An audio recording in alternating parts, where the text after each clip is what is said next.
Please don't sit down yet. कृपा करके अभी ना बैठिएगा। As you know, we are in a period where amidst all kinds of hindrances we have gathered here today. जैसे कि हम सब जानते हैं कि अनेक प्रकार की विपरीत परिस्थिति में हम यहाँ पर इकट्ठा हुए हैं। We are praying daily, and even last night we prayed against this kind of powers that have already been destroyed through Calvary, through Jesus' death and resurrection. और हमने कल भी प्रार्थना किया, हर एक दिन हम प्रार्थना करते हैं कि इस प्रकार के सारे शक्ति जो हमारे विपरीत थे, प्रभु यीशु मसीह के कलवरी के द्वारा सब कुछ उसने नाश कर दिया है। We have to claim it till it is utterly not seen anymore. और जब तक ये संपूर्ण रीति से दिखाई ना दे तब तक हमें दावा करते रहना है। Like Moses and Aaron, God gave us a revelation. They went against Pharaoh until deliverance took place to the Israelites from that bondage in the land of Egypt, from the bondage under Pharaoh in the land of Egypt. जब तक जिस प्रकार परमेश्वर ने मूसा और हारून को यह प्रकाशन दिया था, उस प्रकाशन को लेते हुए उन लोग का फरो के सामने तब तक खड़े रहे और तब तक उन्होंने परमेश्वर से प्रार्थना किया जब तक मिस्रियों के उस गुलामी से उन्हें संपूर्ण रीति से छुटकारा ना मिल जाए। It is as it were a darkness is covering the whole earth at the moment. इस घड़ी में देखने के समय में पूरे पृथ्वी के ऊपर अंधकार छाया हुआ है। The Lord wants to bring a great deliverance in our midst and break this power utterly. They had to go many times before Pharaoh till they saw it. और परमेश्वर एक बहुत बड़ा छुटकारा हमें देना चाहता है, संपूर्ण रीति से इन सारे बंधनों को तोड़ना चाहता है, किंतु जब तक हमें संपूर्ण रीति से छुटकारा ना मिल जाए, मूसा जिस प्रकार फरो के सम्मुख में बारंबार जाते रहा, वैसे ही हमें भी परमेश्वर के सम्मुख में बारंबार विनती प्रार्थना करना है। We have to go collectively, we have to go against Pharaoh. It's the type of Satan individually too. और हम लोगों को व्यक्तिगत तौर से हो या सामूहिक रीति से हो शैतान के सामने खड़े होते हुए चुनौती देना है। And it's most effective when a mass prayer is made. और ज्यादा प्रभावशाली तब होगा जब हम सब मिलकर के प्रार्थना करेंगे। Oh, so as the Lord said, one of you should chase 1,000. Now when we are so many here, how much greater a victory is going to take place. जिस प्रकार वचन कहता है कि 1,000 को खदेड़ेंगे, हम लोग कितने सारे यहाँ पर इकट्ठा है, तो किस रीति से यहाँ पर परमेश्वर के सामर्थ के काम हो सकता है। Beginning by taking the name of the Lord of hosts. He is the Lord of hosts, the Lord of the heavenly armies. That means the Lord of the heavenly armies. और हमारा परमेश्वर जो सेनाओं का यहोवा है कहने का अर्थ है वो स्वर्ग के सारी सेनाओं का वो चलाने वाला है। We are taking the word as Moses took the word, let my people go that they may worship me.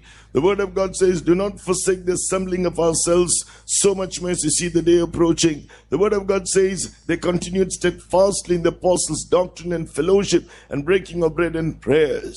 और जिस प्रकार मूसा ने कहा उसी वचन को हम लोग भी लेंगे कि हमें परमेश्वर की आराधना करने के लिए जाने दे, और परमेश्वर का आगमन बहुत ही नजदीक आ रहा है, इसके लिए हमें सभा होना जरूरी है, प्रेरितों के साथ रोटी तोड़ना प्रार्थना करना हमारे लिए आवश्यक है। They went with the rod, speaks of the first of all the rod of authority.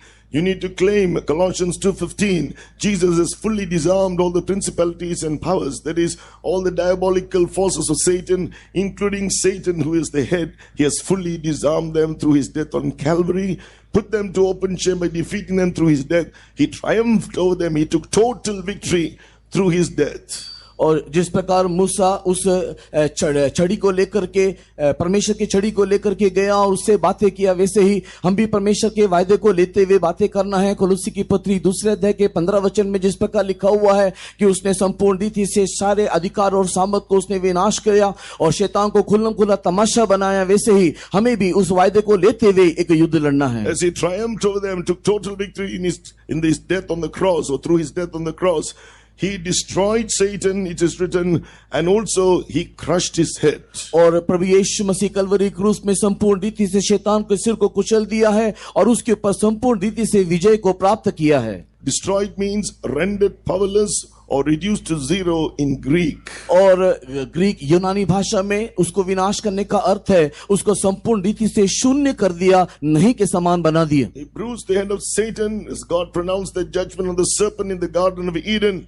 That is, Jesus crushed, he said, he has no more wisdom, power and authority to work against God's people. और उसने सिर को कुचल दिया, कहने का अर्थ है जो शैतान अदन के उद्यान में सिर को उठा करके उसके विरोध में आया था, उसको संपूर्ण रीति से विनाश करके उसके ऊपर न्याय को लेकर आया है। Though it speaks about Satan, it speaks about all his principalities and powers. All of them likewise are destroyed. All of them likewise, their heads have been crushed. ये शैतान के संबंध में लिखा हुआ है कि उसने सिर को कुचल दिया, लेकिन साथ ही साथ उसके सारे शक्ति, सामर्थ, सारे अधिकार को भी उसने संपूर्ण रीति से कुचल डाला है। Furthermore, Jesus triumphed also in his resurrection when he rose by the mighty power of God. The word of God says he was set at the right hand of the Father, far above all the angels, far above every authority in this world and in the world to come, and all things have been put under his feet. That means Satan, who was crushed at the cross, whose head was crushed at the cross of Calvary, was destroyed at Calvary. Now, all these demons and Satan himself are forever crushed under the feet of Jesus after his resurrection. साथ ही साथ प्रभु यीशु मसीह परमेश्वर के सामर्थ के द्वारा मरे हुओं के मध्य में से जी उठा और वो सारे नामों से श्रेष्ठ नाम को प्राप्त करते हुए, दूतों से भी ऊपर, सारे बातों से ऊपर उठते हुए वो परमेश्वर के सिंहासन में जहां बैठा है, और वो सारी बातें उसके अधीन, उसके पांव के नीचे कर दिया है। अर्थात शैतान के सारे शक्तियों को प्रभु यीशु मसीह के पुनरुत्थान के द्वारा उसके पांव के नीचे कर दिया है। When you believe this and you say it, then the word of God says, faith comes by hearing. So when you believe it by confessing this, you hear it and you believe it. The power of God is not an ordinary power that's going to come upon you. It is called the exceeding greatness of his power. परमेश्वर का वचन कहता है कि विश्वास सुनने के द्वारा होता है। अगर आप इस वचनों को सुनते हुए विश्वास करोगे और अगर आप इसको स्वीकार करोगे तो परमेश्वर का सामर्थ, जो एक साधारण सा सामान्य सा सामर्थ नहीं है, परमेश्वर का सामर्थ जो लिखा हुआ कि बहुत ही शक्तिशाली और बड़ा सामर्थ है, वो आपके ऊपर उतरेगा। Right now, like the judgment came on that kingdom of Pharaoh, the kingdom of Satan, right now great destruction is going to take place this very moment as we pray in this manner. इसी प्रकार वर्तमान हम लोग प्रार्थना करने के समय में जिस रीति से फरो और उसकी सारी सेनाओं के ऊपर एक बहुत बड़ा न्याय आकर के उसे विनाश किया, वैसे ही शत्रु शैतान की सारी शक्ति भी अभी हम लोग प्रार्थना करने के समय में वो विनाश हो जाएगा। You may be wondering, we prayed this last night, we prayed this many times over, yet there is still no end. Is there any need to pray for it right now? और आप लोग शायद इस प्रकार सोच रहे होंगे कि हमने कई बार प्रार्थना किया, कल रात भी हमने प्रार्थना किया, क्या बारंबार इसे प्रार्थना करना जरूरी है? Do you remember what happened in the land of Egypt? They didn't go once, they didn't go twice, they didn't stop, because they knew Jehovah had said, I will bring them out from under the burden of the Egyptians. I will bring them out. Therefore, they went until it took place. They went against Pharaoh until it took place. और आप इस बात को नहीं भूलना चाहिए कि मिस्र देश में फरो के सामने क्या हुआ।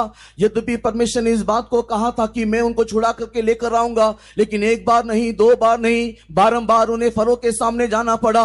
और परमेश्वर ने जो कहा है कि मैं उनको छुड़ा करके लेकर के आऊंगा, बंधनों से छुड़ाऊंगा, वो जब तक पूरा ना हो तब तक वो बारंबार उसके सम्मुख में जाकर के खड़ा हुआ। It is written, God hardened Pharaoh's heart because he wanted to reveal his power and wonder in all the earth by destroying Pharaoh's kingdom and him and his army. और परमेश्वर बारंबार फरो के हृदय को कठिन करता रहा, क्योंकि वो परमेश्वर सारे लोगों के सामने उसको संपूर्ण रीति से विनाश करने के लिए चाहता था। So like this, Satan is still offering a resistance, but only destruction and destruction and destruction is coming to his kingdom as we continue to pray like this. उसी प्रकार शैतान हमारे सामने खड़ा हुआ है, लेकिन उसके लिए विनाश है, विनाश है, विनाश है, और इसके लिए हमें लगातार निरंतर प्रार्थना करना है। Finally, they came out of the land of Egypt. और अंत में वे लोग मिस्र देश से बाहर निकल आए। Passing through the Red Sea, God destroyed Pharaoh and his armies too. लाल समुद्र को पार करते हुए फरो और उसकी सेनाओं को विनाश कर दिया। Now Egypt's bondage and oppression is a past history. और अब उसका बंधने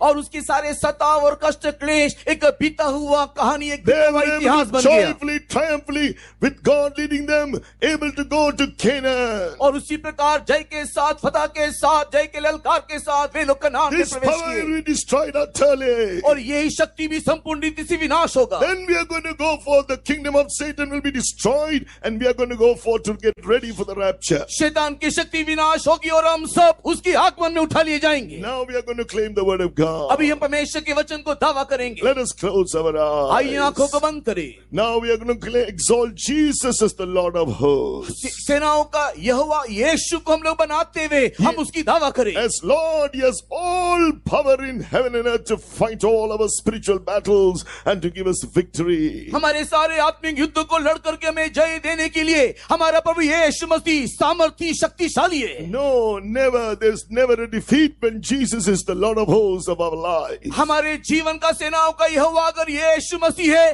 तो हाँ, हमारे जीवन में पराजय नहीं। You tell Satan, Jesus has fully disarmed you and your principalities and powers and put you to open shame through His death on the cross of Calvary. आप लोग इस बात को उच्च आवाज से बोलिए कि हे शैतान, तुझे प्रभु यीशु मसीह ने कलवरी क्रूस में संपूर्ण रीति से पराजित कर दिया। तेरी शक्ति चली गई है और यीशु मसीह ने तेरे ऊपर संपूर्ण विजय दे दिया You है। tell Satan, Jesus destroyed you and your principalities and powers, and He has also crushed your head and all your principalities and powers. In Jesus' name, you tell Him that. आप लोग प्रार्थना करने के समय इस प्रकार बोलिए कि प्रभु यीशु मसीह के नाम से हे शत्रु शैतान, तेरी सारी शक्ति विनाश हो चुकी है, तेरे ऊपर संपूर्ण विजय यीशु के नाम से हमें मिल गया है। Then you claim what the power of God has done by Jesus being raised from the dead. जिस प्रकार यीशु मसीह मरे हुए में से जी उठा, उसी प्रकार परमेश्वर के वायदे को आप लोग दावा कीजिए। And the power of God will come upon you. परमेश्वर की शक्ति आपके ऊपर आएगा। Let us all pray. आइए हम प्रार्थना करें। Amen. Jesus, you are the Lord of hosts, the Lord of hosts. You have all power in heaven and earth to fight all our battles. Lord, you spoiled Jesus, Satan. Jesus spoiled you, fully disarmed you, and all your principalities and powers. Oh, He has destroyed you through His death, triumphing over you in the cross. You are made powerless. Reduce to zero in Jesus' name. The seed of the woman, the Lord Jesus, has crushed it. Your head is crushed in the name of Jesus. You don't have any wisdom, no power, no authority, and all your principalities and powers in the name of Jesus. Oh, by your power, Lord Jesus, by the mighty power, you are raised to the right hand of the Father, far above all angels, far above every authority, not only in this world, but also in that which is to come. All things have been put under your feet. Forever you have crushed Satan and all these demons under your feet. We claim it. We claim it. Now we have come to the last part. अभी हम लोग आखिरी भाग में आ गए। The rod of God in Moses' hand was the rod of authority. We claim Colossians 2:15. We claim Jesus has destroyed Satan and his principalities and powers. We claim Jesus has crushed the head of Satan and his principalities and powers. और मूसा का जो छड़ी है, जो परमेश्वर की छड़ी है, वो एक सामर्थ और अधिकार और वायदे को दिखाता है। और जिस प्रकार यीशु मसीह ने कोलोसी की किताब 2 अध्याय के 15 वचन में लिखा है कि उसने संपूर्ण रीति से शैतान को कुचल डाला और जय के साथ उभरा है, हम उस वायदे को हम लोग दावा करेंगे। Now the rod speaks of the rod of His strength, the anointing too. और ये जो छड़ी है, ये जो छड़ी है, वो उसका सामर्थ को दिखाता है, उसका अभिषेक को दिखाता Lord है। will send the rod of His strength out of Zion. सिय्योन से परमेश्वर अपने सामर्थ को भेजेगा। The Lord will reign over His enemies. और परमेश्वर शैतान के ऊपर राज्य करेगा। That's the anointing. और ये अभिषेक। For that we are going to claim Zechariah, not by might, nor by power, but by my spirit, said the Lord of hosts. जिस प्रकार जकरिया कहता है, उसी प्रकार हम लोग परमेश्वर के वायदे को इस प्रकार कहेंगे, ना तो बल से, ना शक्ति से, किंतु परमेश्वर के आत्मा के द्वारा। The prophet Lord says, who art thou, O great mountain? Before Zerubbabel you shall become a plain. Zerubbabel is the type of the Lord Jesus, who laid the foundation stone, who laid the finishing stone, saying grace, grace unto it. और जिस प्रकार भविष्यवक्ता कहता है कि हे जरुब्बाबेल, तेरे सामने ये पहाड़ तू कैसे खड़ा रहेगा, तू एक समभूमि हो जाएगा। ये जरुब्बाबेल हमारे यीशु मसीह को दिखाने के समान, हम लोग जिसके ऊपर सारा नींव और सारा आधार रखा हुआ है, हम लोग इस प्रकार प्रार्थना Now we करेंगे। are going to confess that scripture. और हम लोग वर्तमान उस भाग को हम लोग स्वीकार करेंगे। What are we going to confess? हम लोग क्या स्वीकार करेंगे? Not by might, nor by power, but by my spirit, said the Lord of hosts. ना तो बल से ना शक्ति से किंतु आत्मा के द्वारा इस प्रकार सेना का यहोवा कहता है. Who are the great mountain? This devil and all these demons that are hindering all this meeting. Who are the great mountain? Before the Lord Jesus, the Lord of hosts, you shall become a plain. जो सारी सभाओं को बाधा देता है, सारी सभाओं को रोकने वाला, हे शत्रु शैतान तू कौन है जो पर्वत के समान खड़ा हुआ है? यीशु के समान सामने तू एक समभूमि बन जाएगा. Say that word and get filled in the Spirit. इस वचनों को बोलते हुए आत्मा में भर जाइए. Amen. Not by might, nor by power, but by my Spirit, said the Lord of hosts. Who art thou, a great mountain? Before Jesus, the Lord Jesus, the Lord of hosts, you shall become a plain in Jesus' name. Now get filled in the Spirit. आत्मा में भर जाइए. The mountain will become a plain. पर्वत समभूमि बन जाएगा. Get filled in the Spirit. आत्मा में परिपूर्ण हो जाइए.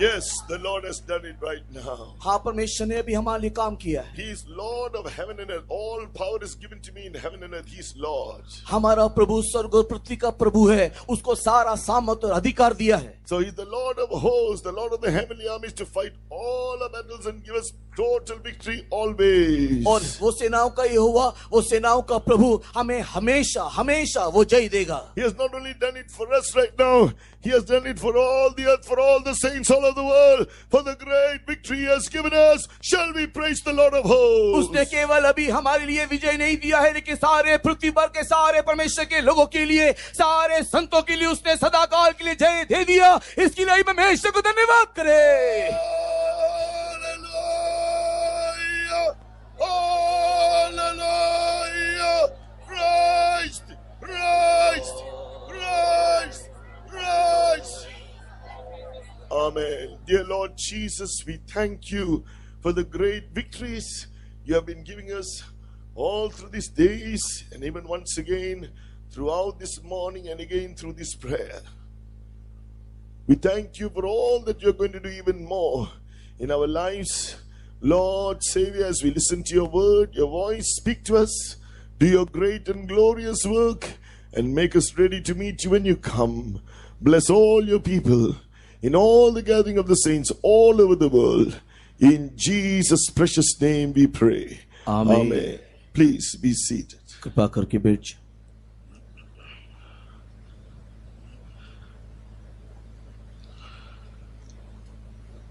Let us turn our Bibles to the book of Exodus, the 3rd chapter. आइए हमारे धर्मशास्त्र को निर्गमन की किताब उसके 3रे अध्याय की ओर खोलें. Exodus, the 3rd chapter. निर्गमन अध्याय 3. And please read verses 1 to 6. कृपा करके 1 से लेकर के 6 तक के वचनों को पढ़ेंगे. मूसा अपने ससुर इत्रो नाम मिद्यान के याजक की भेड़ बकरियों को चराता था, और वह उन्हें जंगल की परली और होरेब नाम परमेश्वर के पर्वत के पास ले गया. और परमेश्वर के दूत ने एक कटीली झाड़ी के बीच आग की लौ में उसको दर्शन दिया, और उसने दृष्टि उठाकर देखा कि झाड़ी जल रही है पर भस्म नहीं होती. तब मूसा ने सोचा कि मैं उधर फिर के इस बड़े अचंभे को देखूंगा कि वह झाड़ी क्यों नहीं जल जाती. जब यहोवा ने देखा कि मूसा देखने को मुड़ा चला आता है, तब परमेश्वर ने झाड़ी के बीच से उसको पुकारा कि हे मूसा, हे मूसा. मूसा ने कहा, क्या आज्ञा? उसने कहा, इधर पास मत आ और अपने पांवों से जूतियों को उतार दे, क्योंकि जिस स्थान पर तू खड़ा है वह पवित्र भूमि है. फिर उसने कहा, मैं तेरे पिता का परमेश्वर और इब्राहिम का परमेश्वर, इसहाक का परमेश्वर और याकूब का परमेश्वर हूँ. तब मूसा ने, जो परमेश्वर की ओर निहारने से डरता था, अपना मुंह ढांप लिया. Now Moses kept the flock of Jethro his father-in-law, the priest of Midian, and he led the flock to the backside of the desert and came to the mountain of God, even to Horeb. And the angel of the Lord appeared unto him in a flame of fire out of the midst of a bush, and he looked, and behold, the bush burned with fire, and the bush was not consumed. And Moses said, I will now turn aside and see this great sight, why the bush is not burned. And when the Lord saw that he turned aside to see, God called unto him out of the midst of the bush, and said, Moses, Moses. And he said, Here am I. And he said, Draw not nigh hither, put off thy shoes from off thy feet, for the place whereon thou standest is holy ground. Moreover, he said, I am the God of thy father, the God of Abraham, the God of Isaac, and the God of Jacob. And Moses hid his face, for he was afraid to look upon God. Glory to God. परमेश्वर के नाम की महिमा हो। Here we read what God spoke to Moses when he was on the mountain of God on Horeb. और यहाँ पर परमेश्वर मूसा के साथ जब वो मूसा होरे पर्वत पर था, किस रीति से बात किया, इस विषय को हम देखने पाते हैं। God spoke two things. One, concerning what he was going to do in Moses' life, and the other thing was concerning what he was going to do, perform through him. और परमेश्वर ने मूसा से वहां पर जो बातें किया, वो सबसे पहले कि आने वाले दिनों में मूसा के जीवन में परमेश्वर क्या करने जा रहा है, और दूसरा उसके जीवन के द्वारा वो क्या करने वाला है। There is a twofold purpose God has kept for each and every man or each and every person. हर एक व्यक्ति के जीवन के संबंध में दो प्रकार के उद्देश्य को हम लोग देखने पाते हैं। Do you understand what God's purpose is concerning you? Do you understand what is God's purpose, what he wants to do through you? क्या आप आपके जीवन में परमेश्वर का उद्देश्य क्या है समझ पाते हो, या आपके जीवन के द्वारा परमेश्वर क्या करवाना चाहता है, इस बात को आप समझते हो? Be it a servant of God or a child of God. ये एक परमेश्वर के सेवक हो या एक परमेश्वर का संतान क्यों ना हो। If you are aware of what God has called you for, what he wants to in you and through you, then continue to yield yourself entirely to God. अगर आप इस बात को समझ पाते हो कि परमेश्वर किस उद्देश्य से आपको बुलाया है, वो आप में और आपके द्वारा क्या करवाना चाहता है, तो आप निरंतर लगातार अपने आप को उस उद्देश्य के लिए, मकसद के लिए अपने आप को सौंप दें। As you heard from the scriptures, God wanted to do a great work. We have not read that portion yet, but in verse 7 and 8, God spoke about using Moses to deliver the Israelites from their bondage in Egypt and to take them to the land of Canaan. और निर्गमन की किताब के 3 अध्याय 7 वचन से नीचे पढ़ने के विषय में को देखने के समय में परमेश्वर मूसा के द्वारा क्या करवाना चाहता है और किस रीति से मिस्रियों की गुलामी से इस्राएलियों को छुड़वाने के लिए एक उद्देश्य, एक मकसद मूसा के जीवन में रखा हुआ है, इसके विषय में हम लोग वहां पर देखने पाते हैं। In order for God to reveal such a great purpose concerning his life and what he was going to do through him, God had to bring him to a humble state. इससे पहले कि उसके जीवन के द्वारा परमेश्वर किस उद्देश्य को पूर्ण करना चाहता है, ये बात उसको बताने से पहले मूसा को परमेश्वर एक नम्र, एक दीन अवस्था में लाने के लिए चाहा। It is written, he was Pharaoh in the Egypt, the king Pharaoh, the king of Egypt, Pharaoh. He was Pharaoh's daughter's adopted son. और धर्मशास्त्र इस प्रकार प्रमाण देता है कि मूसा जो था वो फरो जो मिस्रियों का राजा है, वो फरो की बेटी का पुत्र होकर के कहलाया जाता था। She found him floating in a basket in the river, and she took him, and it is written in Acts chapter 7 and verse 21, and when he was cast out, Pharaoh's daughter took him up and nourished him for her own son, verse 22, and Moses was learned in all the wisdom of the Egyptians and was mighty in words and deeds, according to Acts of the Apostles chapter 7 verses 21 and 22. प्रेरितों के काम उसके 7वें अध्याय 21 और 22 वचन की ओर पढ़ते हुए देखने के समय में फरो की बेटी नदी में एक टोकरी पर मूसा को प्राप्त करती है, और जो फेंक दिया गया तो फिरौन की बेटी ने उसे उठा लिया और अपना पुत्र करके पाला, और मूसा को मिस्री की सारी विद्या पढ़ाई गई और वचन और कर्म दोनों में वो सामर्थी था। But now after he had to flee Egypt, he tried to deliver one of his brethren, the Jews, who was being oppressed by a taskmaster, and then they reported it to Pharaoh, and they were searching for Moses to kill him. He fled, and finally he was seen in the desert. He was seen looking after the sheep, and there it was at that time, 40 years later, God met him on the mountain of God in Horeb. इस प्रकार की परिस्थिति में रहने के समय में एक दिन मूसा ने देखा कि उसका संगी भाई एक यहूदी जिसको एक सताने वाला मार रहा है या सता रहा है, तो वो उसके ऊपर चढ़ाई करते हुए उसकी हत्या करता है। और यह समाचार जब फरो के पास जाकर के पहुंचा तो फरो मूसा को ढूंढने के लिए गया, जिसके कारण डर से मूसा मिस्र को छोड़ करके मरुभूमि में जाकर के छिपा। तत्पश्चात 40 वर्ष के बाद वो घटना हुआ जिसको हमने मूल वचन में पढ़ करके देखा। After looking after the sheep for about 40 years, he lost all his eloquency. He was unable to speak fluently. He was mighty in words and deeds. And therefore we read, he says to the Lord, when the Lord told him, I want to deliver the Israelites to you, he said in Exodus 6 verse 12, I am of uncircumcised lips. और 40 साल भेड़ बकरियों के पीछे जाने के बाद में जब वो अपने बोलने की निपुणता को खो दिया, अपना शक्ति, अपना सामर्थ, सब कुछ जब वो नष्ट कर दिया, उस समय में वो इस प्रकार 6 अध्याय में कहता है कि मैं भद्दा बोलने वाला हूं और मेरे को बोलने की निपुणता नहीं है। It is when he came to such a state, not when he was eloquent, well learned, in the prominent position, that God used him as he thought he was going to be the deliverer for his people. It was not the way he thought that God was going to work in him and through him.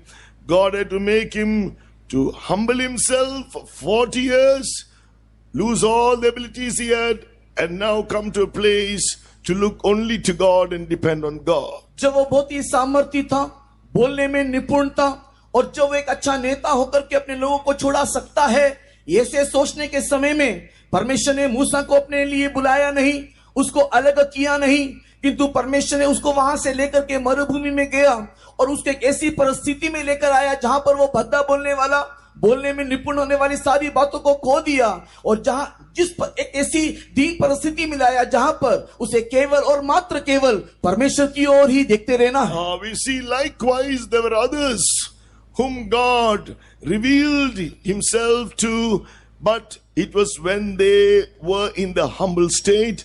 As we read in 2 Samuel chapter 7, it is written about King David.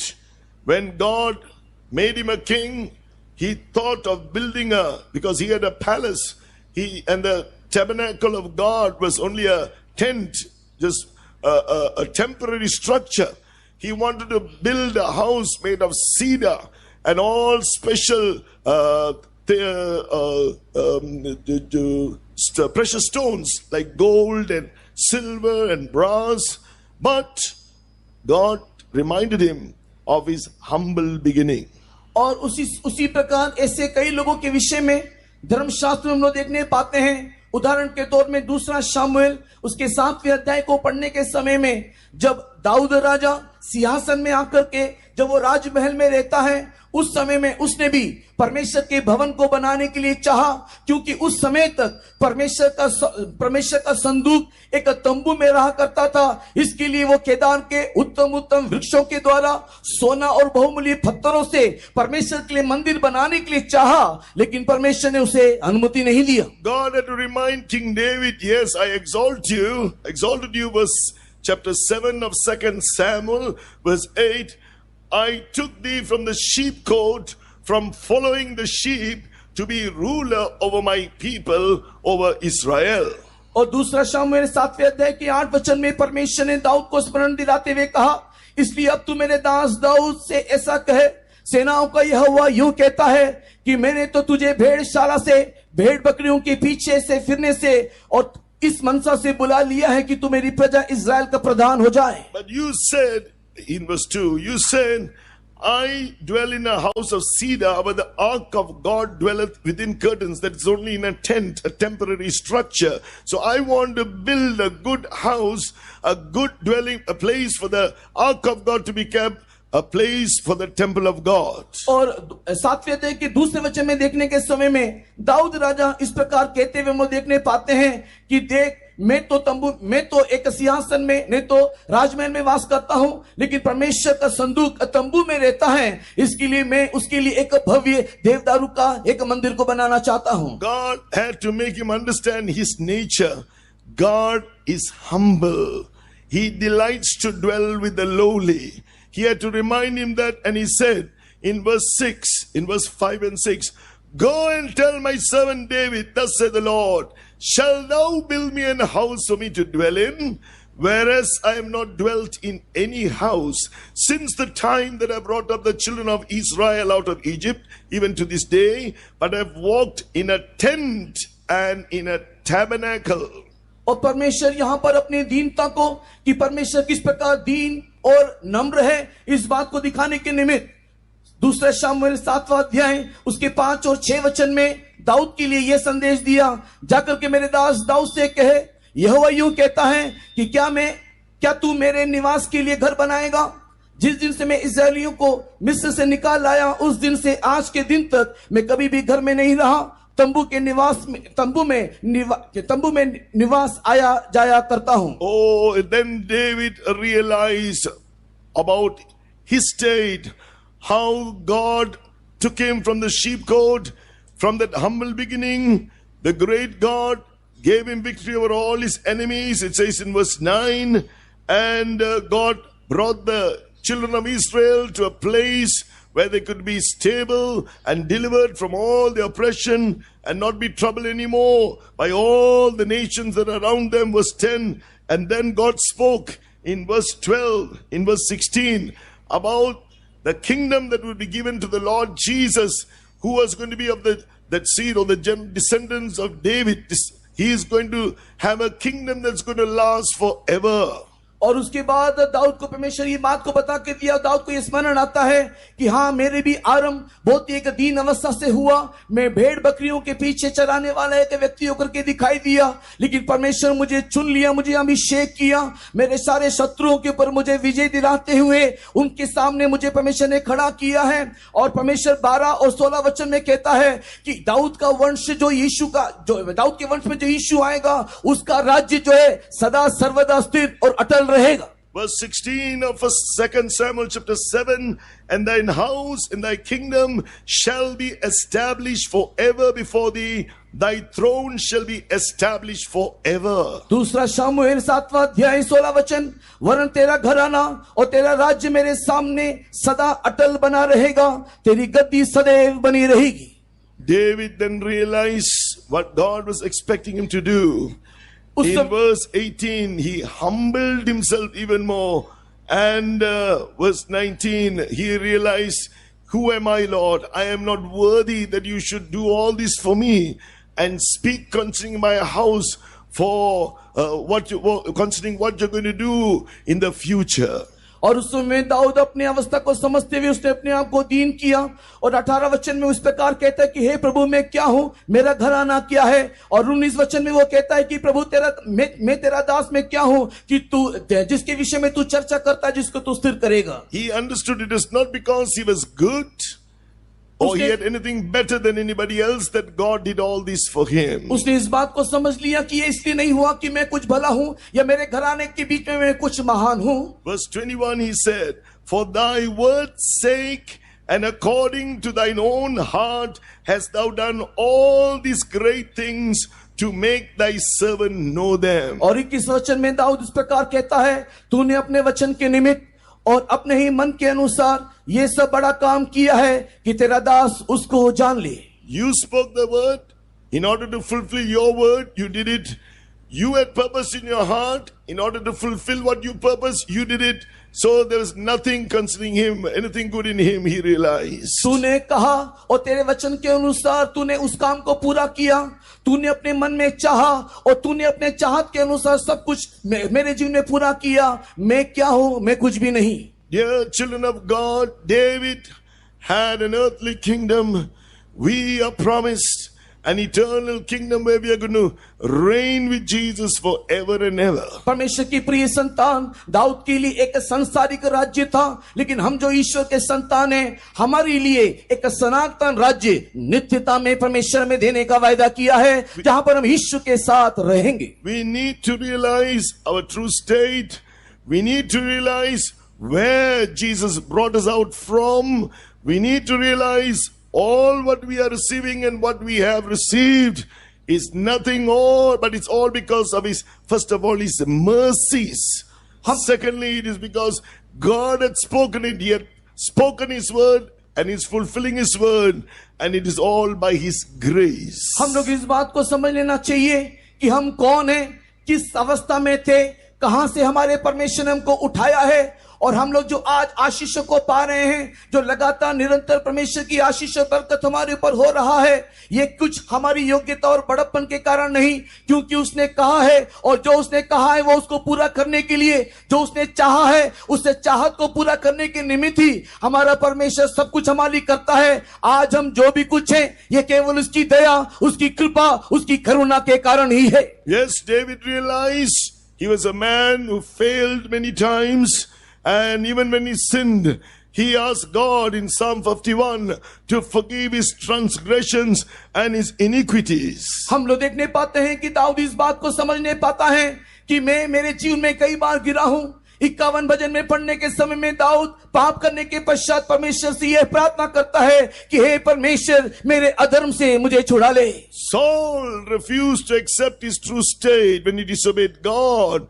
When he was a king and not had the kingdom like David, he had a kingdom and he was ruling that kingdom like David. और Saul जब वो राजा था और जब वो राज्य कर रहा था और जब उसने गलती की और जब उसको बताया गया तो वो अपने गलती को मानने के लिए तैयार नहीं हुआ. He refused to accept his state though he was convicted through Samuel. Samuel के द्वारा उसकी गलती बताए जाने के बावजूद भी उसने अपने गलती को, अपने भूल को नहीं माना. But David, he humbled himself so much. लेकिन दाऊद को देखो, उसने अपने आप को कितना दीन किया. He knew God was just, God was righteous. He makes no mistake in his judgments. वो इस बात को जानता है कि परमेश्वर धर्मी है, वो न्यायी है और उसके न्याय में कोई भूल नहीं. First of all, let us realize how God brought us out from our sinful state, from the depths of sin and hopelessness. He gave us hope through the Lord Jesus Christ and the hope of eternal life. सबसे पहले हम इस बात को अनुभव करें कि हम किस प्रकार के पाप में थे.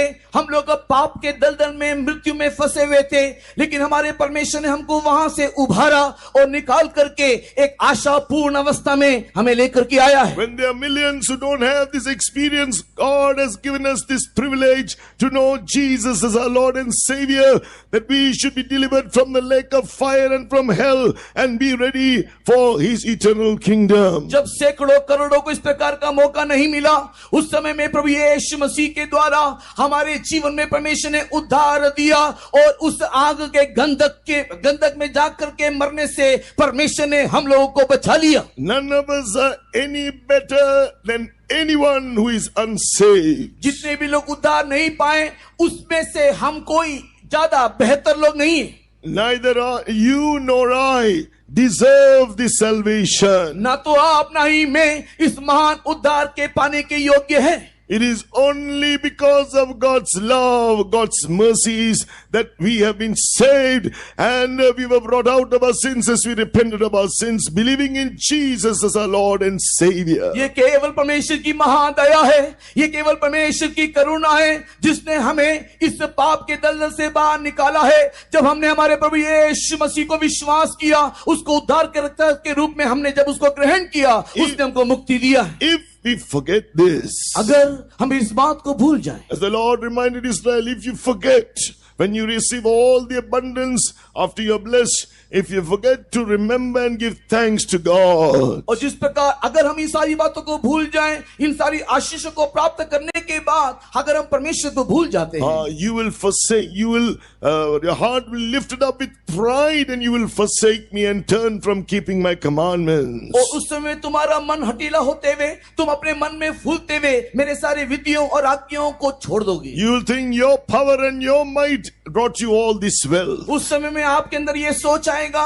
मेरी शक्ति, मेरे सामर्थ, मेरे ज्ञान के द्वारा ही मैंने ये सब कुछ अर्जित किया है। The Israelites were told to remember their deliverance from the bondage in Egypt by celebrating the Passover. और इसी कारण से परमेश्वर ने इस्राएलियों को मिस्र देश से किस प्रकार निकाल कर लेकर आया, उसे स्मरण देने के लिए फसह का पर्व मनाने के लिए कहा। They did it once a year, but as children of God, we need to remember our salvation every day and be grateful to God. वे लोग तो केवल साल में एक बार फसह का पर्व मनाया करते थे, लेकिन हमारे जिंदगी में प्रभु यीशु मसीह ने किस रीति से हमको छुड़ाया, हर एक दिन प्रतिदिन हम उसे स्मरण करना चाहिए। If I forget it, if you forget it, the word of God says in Romans chapter 1 verse 21, our hearts will get darkened, our hearts will get foolish, and we will start walking in the vain imaginations of our heart. अगर हम लोग परमेश्वर को महिमा देना बंद कर देंगे, परमेश्वर के योग्य बढ़ाई देना छोड़ देंगे,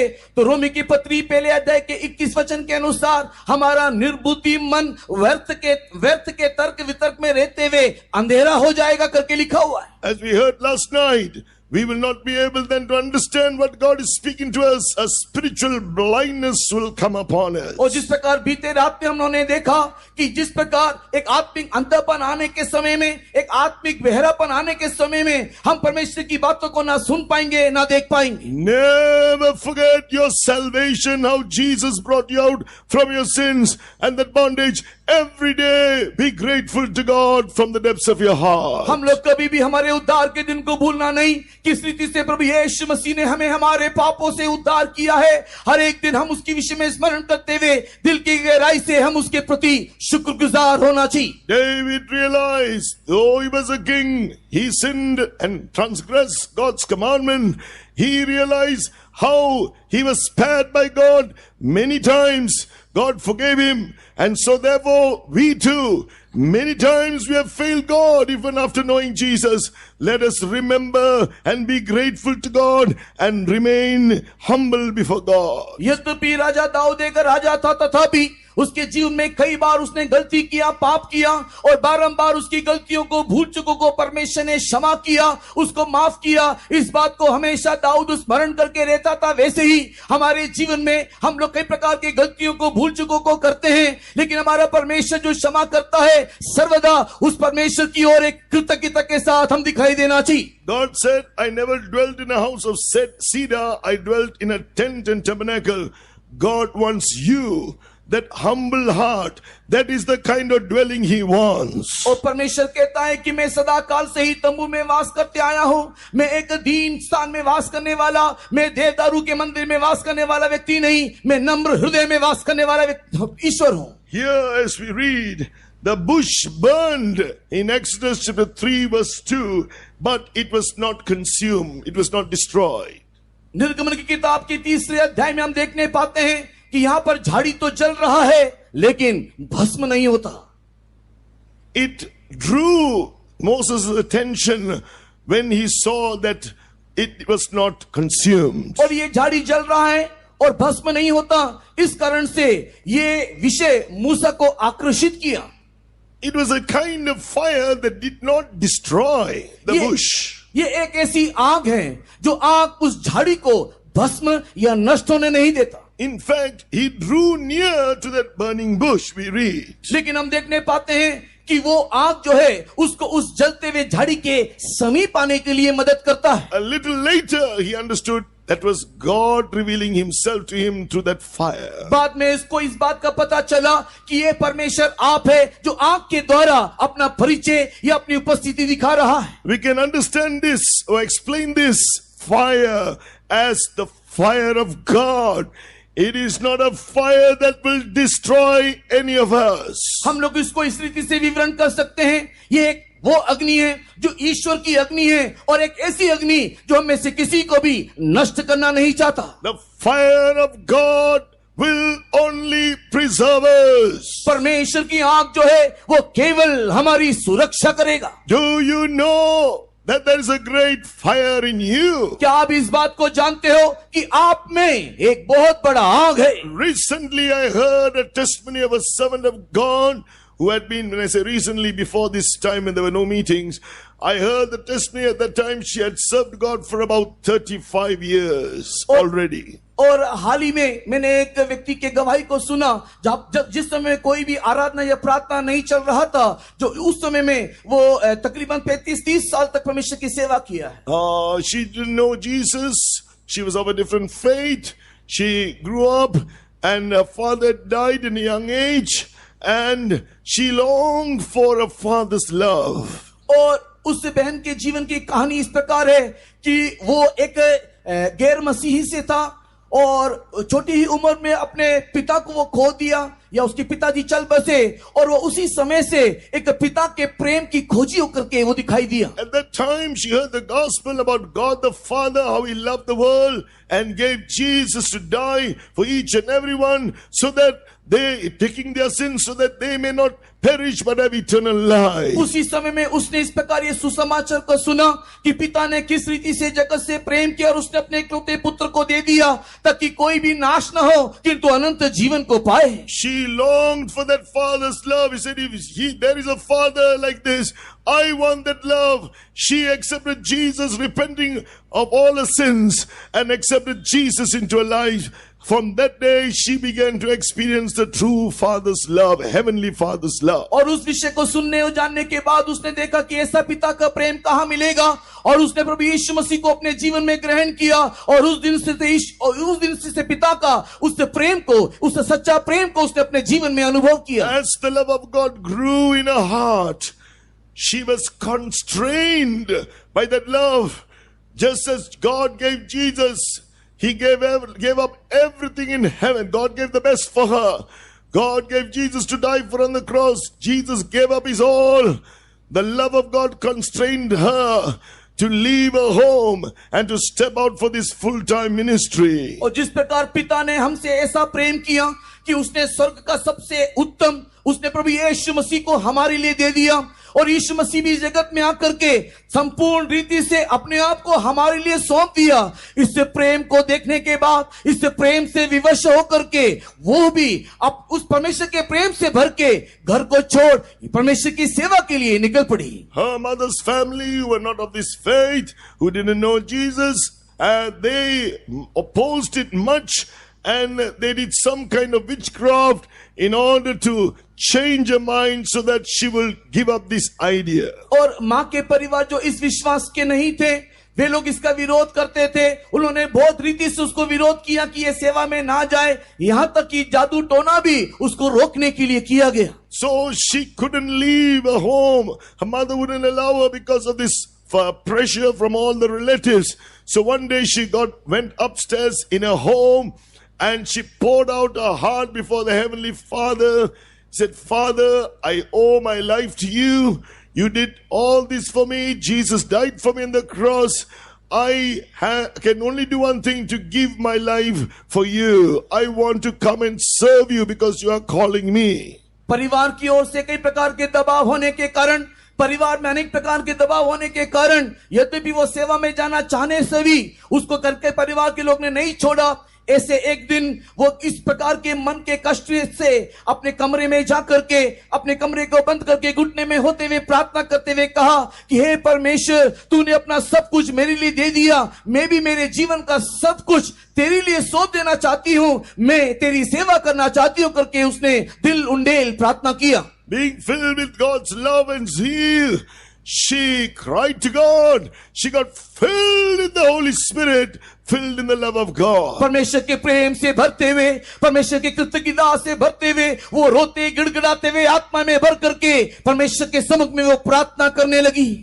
While she was praying, she could see like a vision. there were so many little demons surrounding that whole house. और उस समय में जब ये बहन प्रार्थना कर रही थी तो प्रार्थना करते हुए उसने इस प्रकार एक दर्शन देखा, बहुत सारे शैतान चारों ओर से छोटे छोटे काले साए में उसको घेरे हुए हैं। Oh, then she finished her prayer and got up. और वो प्रार्थना समाप्त करके उठ खड़ी हुई। Only later she came to know that these relatives had done this work and these demons had come to change her mind. और उसके बाद ही उसको इस बात का पता चला कि उसके परिवार के लोग जो है यो इस रीति से चाहते हैं कि सेवा में ना जाए और इसी के लिए ये शैतानों को भेजा है ताकि इसका मन बदल जाए। The relatives came and told the mother, these demons went there and they've come back to those who sent them and they said, we cannot go anywhere close to her.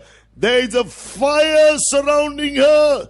If we ever try to approach her, we will get burned or consumed by this fire. So they went back to the people who sent them. The same relatives urged the mother to send her for this ministry. और ये माँ जो है, ये इस बहन की जो माँ है, उसके पास उसके परिवार के लोग आकर के इस प्रकार कहा कि हम लोगों ने शैतान को उसके पास भेजा तो था कि उसके मन को बदल दे, लेकिन वो शैतान वापस आ गया और वो सारी शैतान वापस आकर के इस प्रकार कहता है कि हम तो उस बहन के नजदीक या उसके समीप भी जाने नहीं पाए क्योंकि उसके चारों ओर एक अग्नि दिखाई दे रहा है और अगर हम उसके समीप जाएंगे तो वो अग्नि हमको भी नष्ट कर देगा। इसके लिए हम लोग वापस आए। बाद में यही परिवार के लोगों ने उसकी मां को ये कहा, उसको सेवा में जाने दो। This fire of God will preserve you, child of God. हे परमेश्वर की प्रिय संतान, यह परमेश्वर की आंख आपकी रक्षा करेगा। Don't be afraid to approach God. परमेश्वर के समीप आने के लिए आप न डरे। What is this fire? ये आंख क्या है? The word of God says that Jesus is seen as a refiner's fire. और परमेश्वर के वचन में यीशु मसीह को शुद्ध करने वाली आंख के रूप में देखने पाते हैं। In some of these verses I will not read, I'll just give the reference. In Malachi chapter 3 verses 1 to 3. Malachi की किताब 3 अध्याय 1 से लेकर के 3 वचनों को पढ़ने से।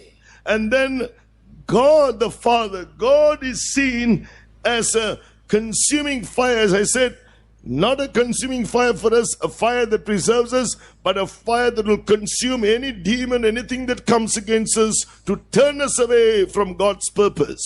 उसी समय में परमेश्वर के विषय में इस प्रकार लिखा हुआ है कि हमारा परमेश्वर एक भस्म करने वाली आग है। एक भस्म करने वाली आग का मतलब यह नहीं कि वो हमें नाश करने के लिए वो एक आग होकर के दिखाई देता है, लेकिन हमें परमेश्वर की ओर से लौटा ले जाने के लिए या फिराने के लिए जो भी कोई शैतानी शक्ति हमारे ऊपर आती है उसे संपूर्ण रीति से भस्म करने वाली एक आग के रूप में हमारा परमेश्वर है।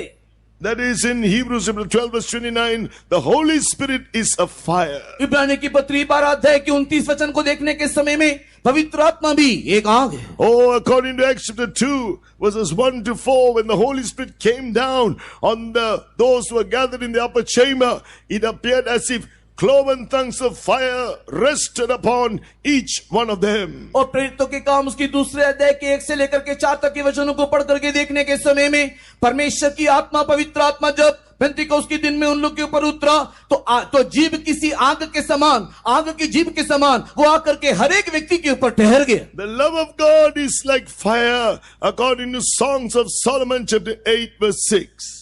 श्रेष्ठ गीत 8वें अध्याय के 6 वचन के अनुसार परमेश्वर का प्रेम एक आग की मानी थी। Oh, it says in the 6th verse, set me as a seal upon thine heart, as a seal upon thine arm, for love is strong as death, jealousy is cruel as the grave, the coals thereof are coals of fire, which hath the most vehement flame. और इस प्रकार श्रेष्ठ गीत 8वें अध्याय के 6 वचन में लिखा हुआ है, मुझे नगीने के समान अपने हृदय पर लगा रख और ताबीज के समान अपने बाह पर रख, क्योंकि तेरा प्रेम मृत्यु के तुल्य सामर्थी है और ईर्ष्या कब्र के समान निर्दयी है और उसकी ज्वाला अग्नि की दमक है, वरन परमेश्वर ही की ज्वाला है। In Songs of Solomon chapter 8 verse 6, the term jealousy is used. In Zechariah chapter 8 verse 2 he says, the Lord of hosts says, I was jealous for Zion with great jealousy, I was jealous for her with great fury. That word jealousy can be also used as I have a great zeal for Zion. I was zealous for her with great fury. और श्रेष्ठ गीत 8वें अध्याय के 6 वचन को पढ़ने के समय में परमेश्वर की ज्वाला करके लिखा हुआ है। जकरिया की किताब उसके पहले अध्याय को पढ़ने के समय में मैं सिय्योन के निमित्त और मैं यरूशलेम के निमित्त एक बहुत बड़ी जलन को मैं रखता हूं। यहाँ पर जलन बोलने से एक बहुत बड़ा धुन रखने वाला एक परमेश्वर के बारे में बताया गया। So his love is also like a fire. His zeal is also like a fire.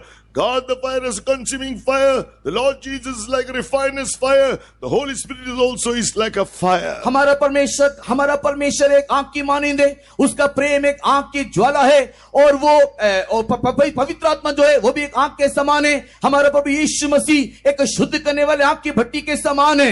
I will not say like a fire. The Holy Spirit is a fire. God the Father is a consuming fire.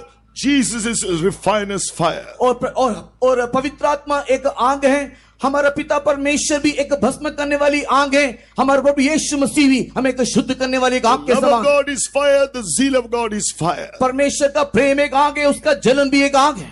Oh, if you are filled, if you are in the first love, in the first zeal, in the first faith, truly loving God, then that fire is burning in you, all around you. No demon, no evil, no witchcraft, nothing can come near you. अगर आप पहले प्रेम में हो, परमेश्वर के पहले जलन में दिखाई देते हो, आपके अंदर परमेश्वर का प्रेम पहला विश्वास दिखाई देता है, तो इसका अर्थ यह है कि आपके अंदर परमेश्वर की वो आग है। और अगर वो आग आपके अंदर है तो कोई भी शैतानी शक्ति, कोई भी अंधकार की शक्ति, कोई भी जादू टोना की शक्ति आपके समीप भी आ नहीं सकता। If you believe that, because God's great fire that's keeping you, that's in you, let us shout a hallelujah. अगर आप इस बात को विश्वास करते हैं कि हाँ परमेश्वर का वो महान बड़ी अग्नि ही अभी तक आपको सुरक्षित रखा है, तो एक जोरदार हालेलुया बोलिए।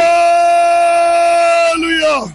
Why do we say hallelujah? Often it's praise to God. We are saying praise the Lord. क्यों हम लोग बारंबार बीच बीच में हालेलुया कहते हैं? क्योंकि उसके द्वारा हम परमेश्वर के नाम को ऊंचा करते हैं, प्रशंसा For करते the हैं। fire of God that's in us and all around us, once again, should shout a hallelujah. परमेश्वर की आग हमारे अंदर है, हमारे चारों ओर है, इसके लिए एक और बार एक हालेलुया बोलिए। Hallelujah. Yes. Now, there is something else that Moses was able to learn from that burning bush. उस जलते हुए झाड़ियों से और भी कुछ है जो मूसा को सीखना है। He said in verse 3 of Exodus chapter 3, now all our references are related to this passage, Exodus chapter 3. So we are going to go back again and again to that passage.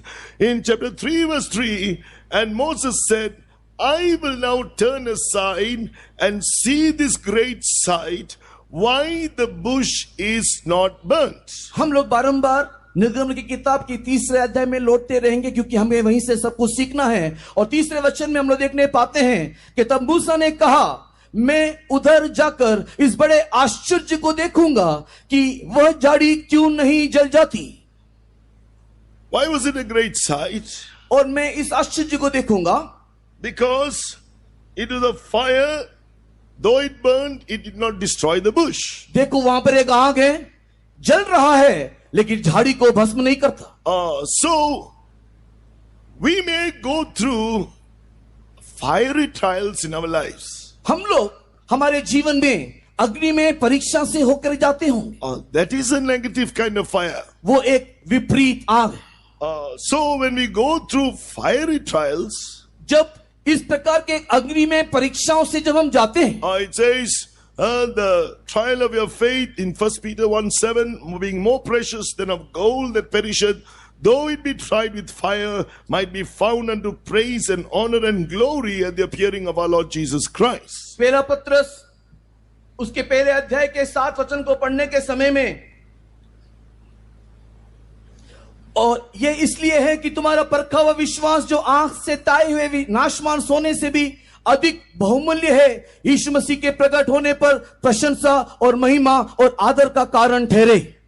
Verse 8 says, whom having not seen, that is the Lord Jesus Christ, whom having not seen ye love, in whom though ye see him not, yet believing ye rejoice with joy unspeakable and full of glory. और 8 वचन में देखने के समय में, उससे तुम, जो कि प्रभु यीशु मसीह के संबंध में लिखा हुआ है, उससे तुम बिन देखे प्रेम रखते हो और अब तो उस पर बिन देखी भी विश्वास करके ऐसे आनंदित और मगन होते हो जो वर्णन से बाहर है और महिमा से भरा हुआ है। What is it meaning? Whom have we not seen ye love? In whom, though now ye see him not, yet believing, ye rejoice with joy unspeakable and full of joy. What does it mean, believing? और यहां पर उससे तुम बिन देखे प्रेम रखते हो और अब तो उस पर बिन देखे विश्वास भी करते हो। ये बिन देखे विश्वास करने का अर्थ क्या है?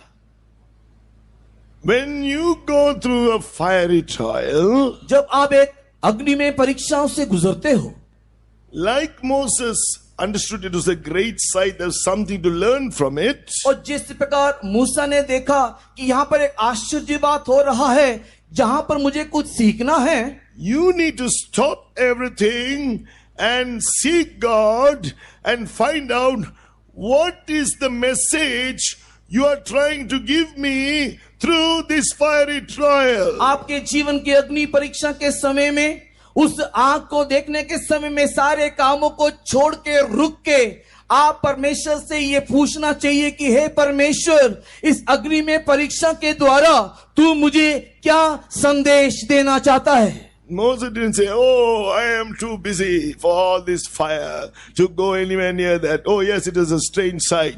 I am too busy. I am looking after the sheep. No, he didn't do that. He knew this was more important than looking after the sheep. और वहां पर मूसा जब ये आग को देखा तब उसने ये नहीं कहा ये तो एक पराये आग यहाँ पर जल रहा है, मुझे से क्या मतलब, मुझे तो बहुत बड़ा काम करना है, भेड़ बकरी को चराना है, उसको देख करके जाकर के क्या फायदा बोल करके वो उसे अनदेखा नहीं किया। So I can say, if he's a servant of God, I am too busy with my ministry. He's someone who is working. I am too busy with my job. Lot of demands from my job. A family person, I am too busy with my family. और अगर एक सेवक के संबंध में बोलने के समय में जब ये अग्नि परीक्षा उसके जीवन में आता है, उस समय में हम इस प्रकार नहीं कहना, ओ मैं एक सेवक हूं, मैं बहुत ही मेरे सेवा में व्यस्त हूं, उन सारी बातों के विषय में चिंता करने के लिए मेरे पास समय नहीं है। अगर एक व्यक्ति काम करता है तो मैं काम में इतना व्यस्त हूं कि इन सारी बातों के विषय में को सोचने के लिए, समय देने के लिए समय नहीं है। एक पारिवारिक व्यक्ति होने से मेरे परिवार के कामों में इतना व्यस्त हूं, इन सारी बातों को ध्यान देने के लिए मेरे पास समय नहीं है बोल करके बैठना नहीं। Then what happens? You do not know what God is trying to do, the good He is trying to do for you. Your reactions will become negative reactions.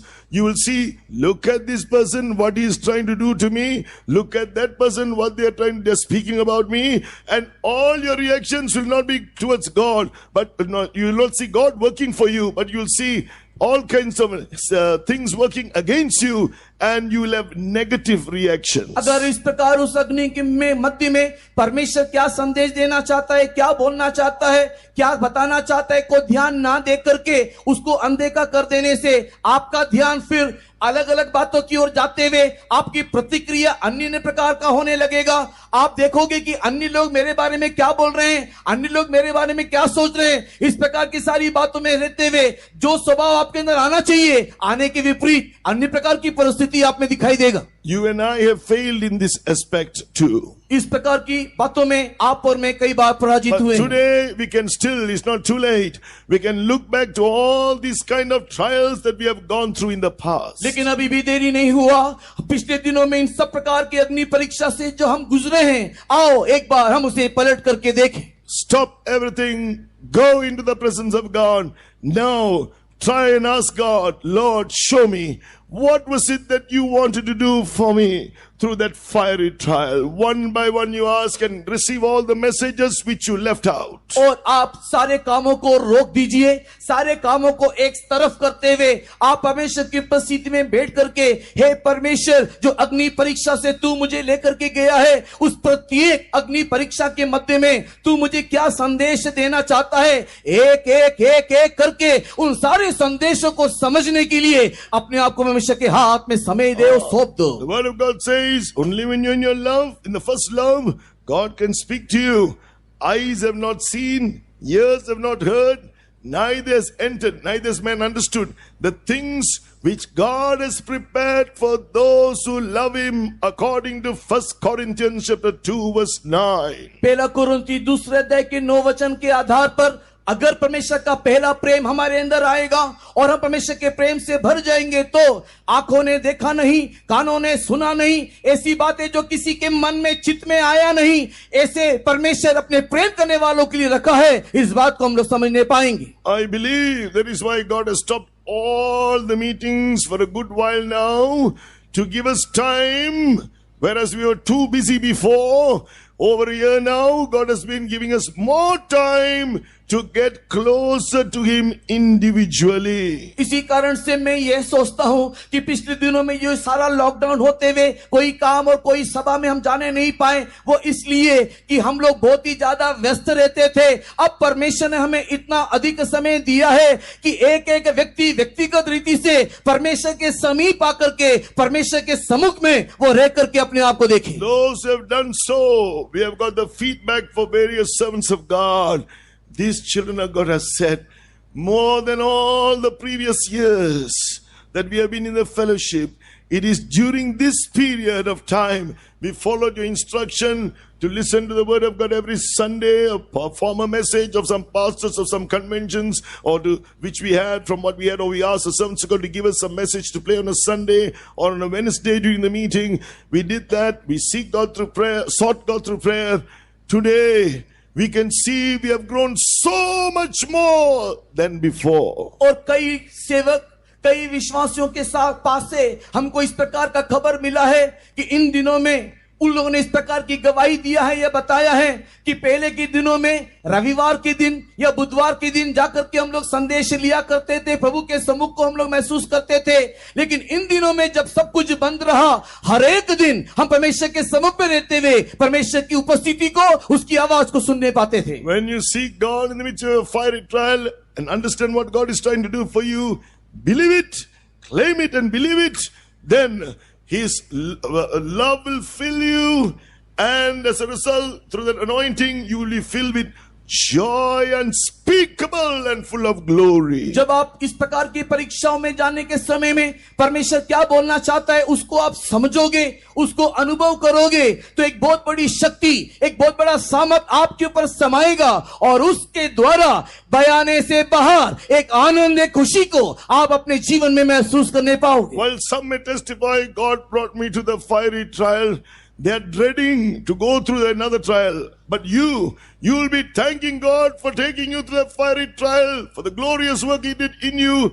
You will say, oh Lord, if there are more of these trials, I don't mind it because of such a great growth and joy which I wouldn't have experienced otherwise. और कई लोग इस प्रकार हैं जो इस प्रकार कहते हैं कि जब मैं अग्नि परीक्षा से होकर के गया और एक परीक्षा मेरे जीवन में ना आए इसके लिए मैं डरता हूं, लेकिन आप जो परमेश्वर की उपस्थिति को उस अग्नि परीक्षा में महसूस करते हो और जो आपने उस अग्नि परीक्षा के मध्य में परमेश्वर का अनुभव किया है, आप क्या बोलोगे? हे परमेश्वर, और भी परीक्षा दे, और भी परीक्षा दे, क्योंकि उसके द्वारा परमेश्वर बयाने के बाहर एक आनंद, एक खुशी मुझे महसूस होता है। Fiery trials, though it may come against you, if you have the right attitude and yield yourself to God, listen to the message of God, it cannot destroy you. Your attitude, either you have the right attitude listening to God's voice, if you have that attitude, you will experience a growth. If you have the wrong attitude, it's your wrong attitude that will bring destruction to your life. अगर आप एक सही मनसाधारी व्यक्ति होने से, आपका चिंताधारी सही होने से, अग्नि परीक्षा के मध्य में रहने के समय में आपका सही मन एक सही मन होने के कारण आप परमेश्वर की ओर से अच्छे विषय को प्राप्त करोगे। आपका मन बुरा होने से, विपरीत होने से आपकी अवस्था भी विपरीत होगा। Coming back to Exodus chapter 3, in verse 4 we read, and when the Lord saw that he turned aside to see, God called unto him out of the midst of the bush and said, Moses, Moses, and he said, here am I. वापस हम लोग निर्गमन की किताब की 3 अध्याय के 4 वचन में आने से, जब यहोवा ने देखा कि मूसा देखने को मुड़ा चला आता है, तब परमेश्वर ने झाड़ी के बीच से उसको पुकारा, हे मूसा, हे मूसा। मूसा ने कहा, क्या आज्ञा है? About Moses we read, he didn't count it a loss to leave that palace of Pharaoh from being called the son of Pharaoh's daughter and all the pleasures of Egypt he didn't count it a loss, but he chose to suffer with the people of God, मूसा के संबंध में rejecting it all. मूसा के संबंध में देखने के समय में मूसा उस राज्य महल को छोड़ करके आने के संबंध में या फरो की बेटी के पुत्र कहला करके उसको इनकार करने में किसी प्रकार का हानि नहीं समझा, किंतु उसने ही खुद अपने मन से परमेश्वर के लोगों के साथ दुख उठाने के लिए उत्तम जाना करके हम लोग देखने पाते हैं। According to Hebrews chapter 11, here it says in verse 24 to 26, by faith Moses, when he was come to years, refused to be called the son of Pharaoh's daughter, choosing rather to suffer affliction with the people of God than to enjoy the pleasures of sin for a season. Verse 24 and 25. और इब्रानी की किताब उसकी 11वें अध्याय के 24 और 25 वचन को पढ़ने के समय में विश्वासी से मूसा ने सायाना होकर के फरो की बेटी का पुत्र कहलाने से इनकार किया, इसलिए उसे पाप में थोड़े दिन के सुख भोगने से परमेश्वर के लोगों के साथ दुख भोगना अधिक उत्तम लगा। Egypt was a place where sin was found abundantly. मिस्र एक ऐसा जगह जहां पर पाप बहुतायत से बहुत रीति से बढ़ता है। That is why it's written here, he chose to suffer affliction with the people of God than to enjoy the pleasures of sin for a season. इसी कारण से 25 वचन में इस प्रकार हम लोग देखने पाते हैं, इसी के लिए उसे पाप में थोड़े दिन के सुख भोगने से परमेश्वर के लोगों के साथ दुख भोगना अधिक उत्तम लगा। Now this part of the message is addressed to those who have still not experienced Jesus as their Lord and Savior. Yes, there are so many sinful pleasures in this world, but the end of that sin is going to be sorrow and finally eternal damnation. Today Jesus is calling you out.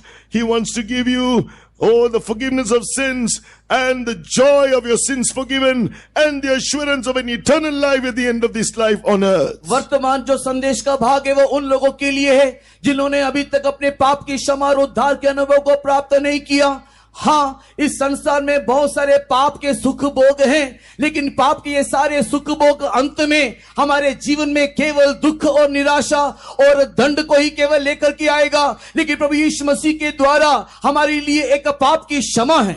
As children of God, don't get too engrossed with the cares of this life.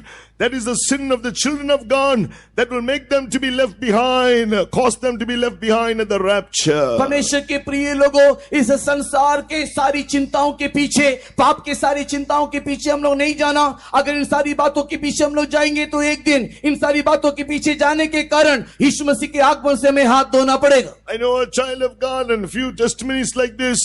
He was doing very well in his job. His superiors found him so faithful, like Daniel, and he was offered to the chief position in that job, a very prominent position in the government and very high position. When he came to know that would mean he would have to travel abroad and miss the meetings, he turned down that offer.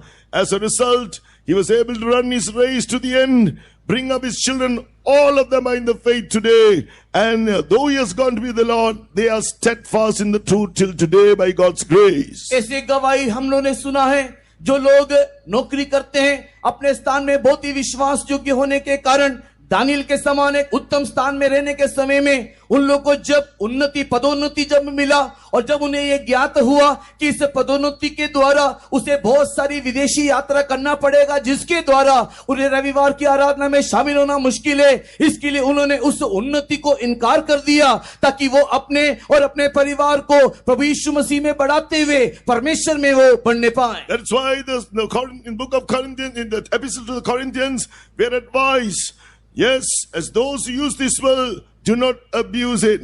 Use it so that you can obtain what you need to live in this world for you and your family. But let it not become a hindrance for you to be ready for the kingdom of God. इसी कारण से हम लोग इस प्रकार के मौके को हम लोग खोना नहीं और हम लोग इस प्रकार के अवस्था में जाते हुए प्रभु यीशु मसीह के आगमन के लिए आप और आपके परिवारों को तैयार करते रहना चाहिए। Here it is written, therefore, in Hebrews 11 verse 26, esteeming the reproach of Christ greater riches than the treasures in Egypt, for he had respect unto the recompense of the reward. इब्रानी की पत्री 11 अध्याय के 26 वचन, उसने मसीह के कारण निंदित होने को मिस्र के भंडार से बड़ा धन समझा, क्योंकि उसकी आंखें फल पाने की ओर लगी थी। So do not neglect prayer, your personal time of prayer, family prayer, reading the word of God, and being steadfast in the apostolic fellowship too for all the meetings. आप लोग इसलिए सावधान रहे प्रेरितों के साथ की संगति में,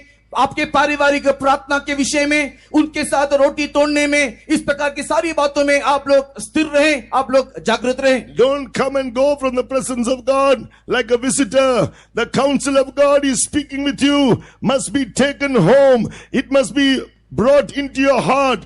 It should be written in your mind and also put into your heart. It has to become a part of your life. ये सारी बातें जो आपको सलाह के रूप में दिया जा रहा है, ये एक सुनकर के छोड़ने के समान आपके जीवन में ना हो, लेकिन ये सारी बातें आपके मन मस्तिष्क में, आपके जीवन में, आपके हृदय में भली भांति इसको लिख ले, इसको रख ले। The psalmist says, thou shalt guide me with thy counsel and afterward receive me up to glory. That is why these counsels are given to you. भजन वाला कहता है कि तू मुझे सम्मति देगा ताकि वो बात में मुझे प्रतिफल का कारण बने। इसी कारण से परमेश्वर ये सम्मति आपको दे रहा है। God is expecting and he is expecting you. You are accountable for every word he has given you. These are more precious than all the riches and the treasures in Egypt, the word of God. If you fail to live according to any word of God, you will be held accountable before God. परमेश्वर ये सारा वचन जो आपको देता है, मिस्र के सारे धन की अपेक्षा ये बहुत ही बहुमूल्य है। अगर आप इसको सही रीति से इस्तेमाल नहीं करते या उसका पालन नहीं करते, तो इन दिए गए सारे वचनों का एक दिन आपको हिसाब देना पड़ेगा।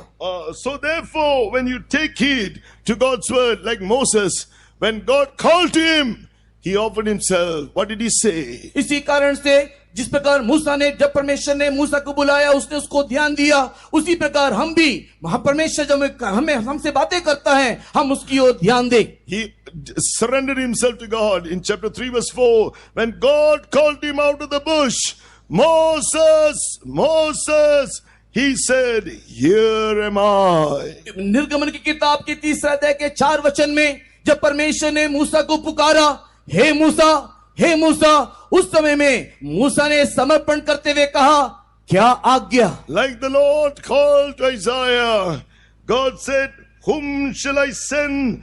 Who will go for us? And he answered, here am I, send me. Isaiah chapter 6 verse 8. यशायाह की किताब के 6 अध्याय के 8 वचन को पढ़ने के समय में इसी रीति से परमेश्वर ने यशायाह को भी पुकारते हुए कहा, मैं किसको भेजूं, कौन जाएगा?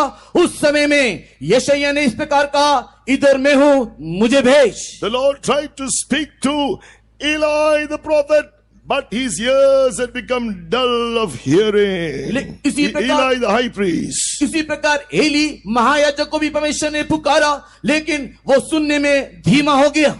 Oh, therefore, he had to speak to Samuel, who was in the same temple, who was only a little boy. इसी कारण से कि एली उस बात को नहीं सुनता, परमेश्वर को शामुएल को बुलाना पड़ा, जो शामुएल एक छोटा बालक था और उसी मंदिर में रहता था। He said, here am I, Lord. Samuel ने कहा, हे प्रभु, मैं यहाँ। Speak, Lord, for thy servant heareth. प्रभु तू बोल, तेरा दास सुनता है। He did not let any of his words fall to the ground according to 1 Samuel chapter 3 verse 19. पहला शामुएल 3 अध्याय के 19 वचन के आधार पर शामुएल की एक भी बातों को परमेश्वर नीचे गिरने नहीं दिया। That's why I'm saying, don't forget any word of God. If you are unable to forget the word remember the word of God, write it down. If you are unable to remember the word of God and you can't write it down, receive it from somebody else who has written it down. Don't forget the word of God. इसी कारण से मैं आपसे कहता हूं कि परमेश्वर के वचन को भूलना नहीं, परमेश्वर के प्रत्येक सलाह को, परमेश्वर के प्रत्येक वचन को लिख लो। अगर आप किसी कारणवश लिख नहीं पाए, जिसने लिखा है उसके पास जाकर के, देख करके, पूछ करके अपने लिए आप उसको लिख रख छोड़े। So all those who surrendered saying, here am I, they surrendered wholeheartedly and joyfully to God. जितने भी लोगों ने धर्मशास्त्र में मैं यहाँ हूं करके कहा, उन्होंने संपूर्ण रीति से, पूरे हृदय से, आनंद से ईश्वर को ग्रहण किया. Then God can fulfill His purpose like He fulfilled His purpose in Moses, and through him, what He fulfilled through Moses and in Samuel and in Isaiah, He will do the same, much greater a work in you and through you. ऐसे जितने भी लोगों ने परमेश्वर के हाथों में संपूर्ण रीति से अपने आप को समर्पण किया, जिस प्रकार मूसा के जीवन में, शामुएल के जीवन में, यशायाह के जीवन में परमेश्वर ने अपने काम को, उद्देश्य को पूरा किया, वैसे ही परमेश्वर आपके जीवन में भी काम को पूरा करेगा. Dear children of God, this is the time God is calling even some to serve Him in this full-time ministry. ये वो समय है जहां पर परमेश्वर आपको संपूर्ण रीति से अपने आप को समर्पण करके सेवा में आने के लिए निमंत्रण दे रहा है. The Lord is calling you. It's a very special and a very rare calling, but you need to understand it and make your calling and election sure.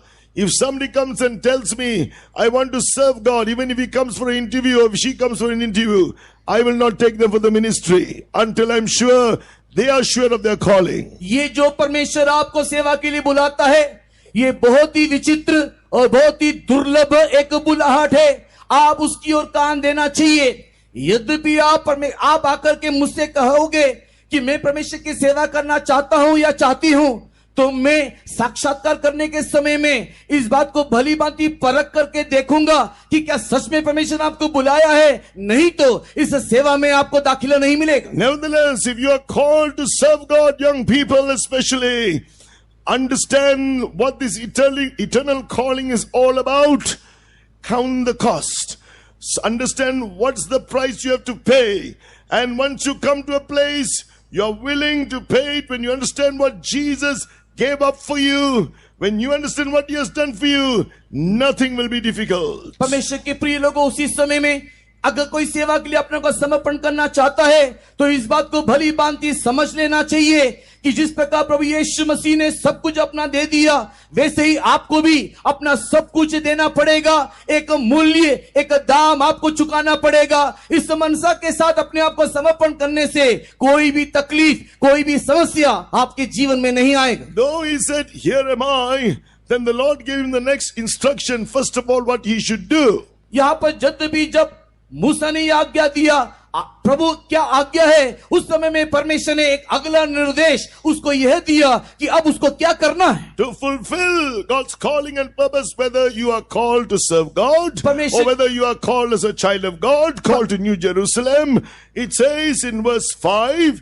and He said, "Draw not nigh hither, put off thy shoes from off thy feet, for the place whereon thou standest is holy ground." और यद्यपि आप परमेश्वर की मर्जी करने के लिए आते हो, तो वहां पर परमेश्वर की सेवा करने के निमित्त हो या परमेश्वर के संतान नया यरूशलेम के जाने के निमित्त हो, तो उस समय में परमेश्वर देने वाली अगली आज्ञा यह है. निर्गमन की किताब के 3 अध्याय के 5 वचन के अनुसार उसने कहा, इधर पास मत आ और अपने पांव की जूती को उतार दे, क्योंकि जिस स्थान पर तू खड़ा है वो पवित्र भूमि है.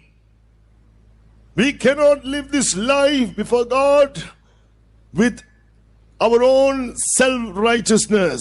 इस जीवन को हमारे स्वयं धार्मिकता में हम जी नहीं सकते. We cannot live this life before God with our own efforts, or we call it our own works. हमारे अपने कामों के द्वारा, अपने कोशिशों के द्वारा, कर्मों के द्वारा हम ये जीवन जी नहीं सकते. That is why it is written, this calling indeed to dwell with God.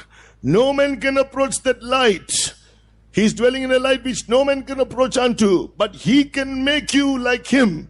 He can make you holy as He is, and one day you can dwell with Him.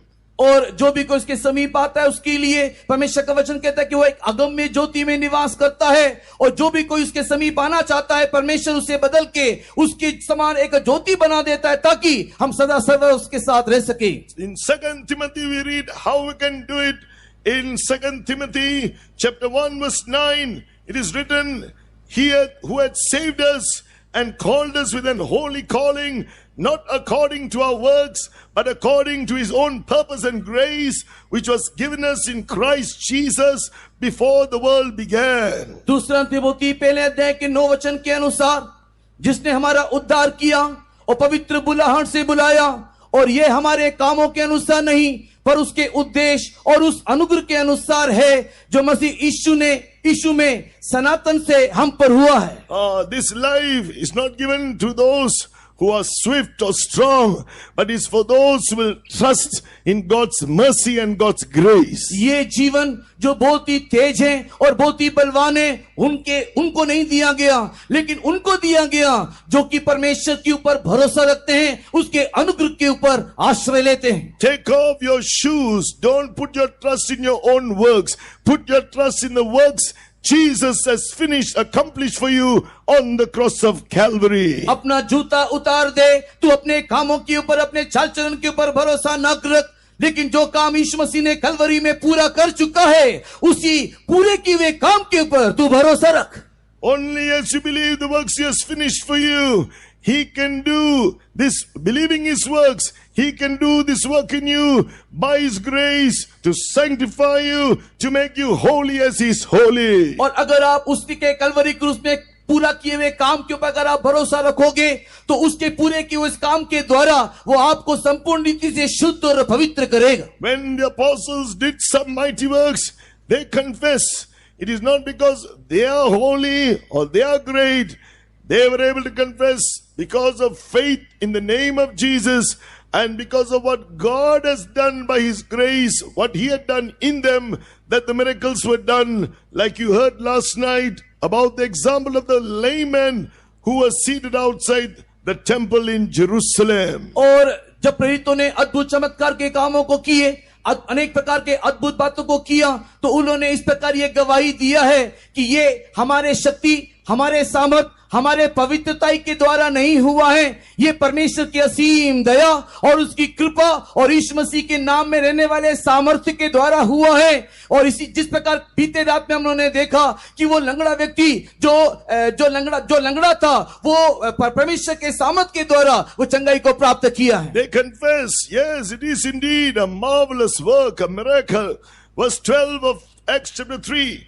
And when Peter saw it, he answered unto the people, Ye men of Israel, why marvel ye at this? Or why look ye so earnestly on us, as though by our own power or holiness we had made this man walk? प्रेरितों के काम के 3 अध्याय के 12 वचन को पढ़ने के समय में यह देख करके पत्रस ने लोगों से कहा, हे इस्राएलियों, तुम इस मनुष्य पर क्यों आश्चर्य करते हो और हमारी ओर क्यों इस प्रकार देख रहे हो कि मानो हम ही ने अपनी सामर्थ या भक्ति से इसे चलने फिरने के योग्य बना दिया. By our own works or our holiness we cannot accomplish anything. हमारे पवित्रता के द्वारा, हमारे कामों के द्वारा हम कुछ भी पा नहीं सकते. And they said how they performed it in verse 16. And his name, through faith in his name, hath made this man strong, whom ye see and know. Yea, the faith which is by him hath given this perfect soundness in the presence of you all. तो फिर ये अद्भुत और ये चमत्कार के काम कैसे हुआ?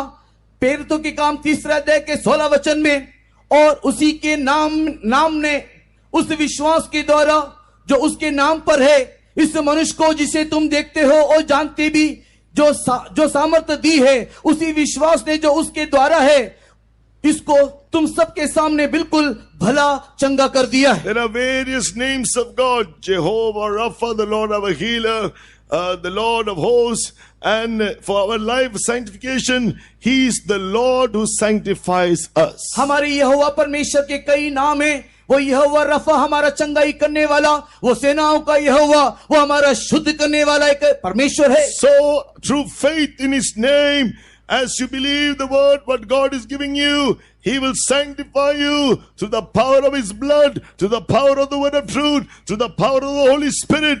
He will make you holy. और परमेश्वर के नाम के ऊपर भरोसा रखने वाले, परमेश्वर के नाम के ऊपर विश्वास करने वाले, उसके सामर्थ के द्वारा, परमेश्वर के वचन के सामर्थ के द्वारा, पवित्र आत्मा के शक्ति के द्वारा, अनुग्रह के द्वारा वो हमको संपूर्ण रीति से शुद्ध और पवित्र कर देता है.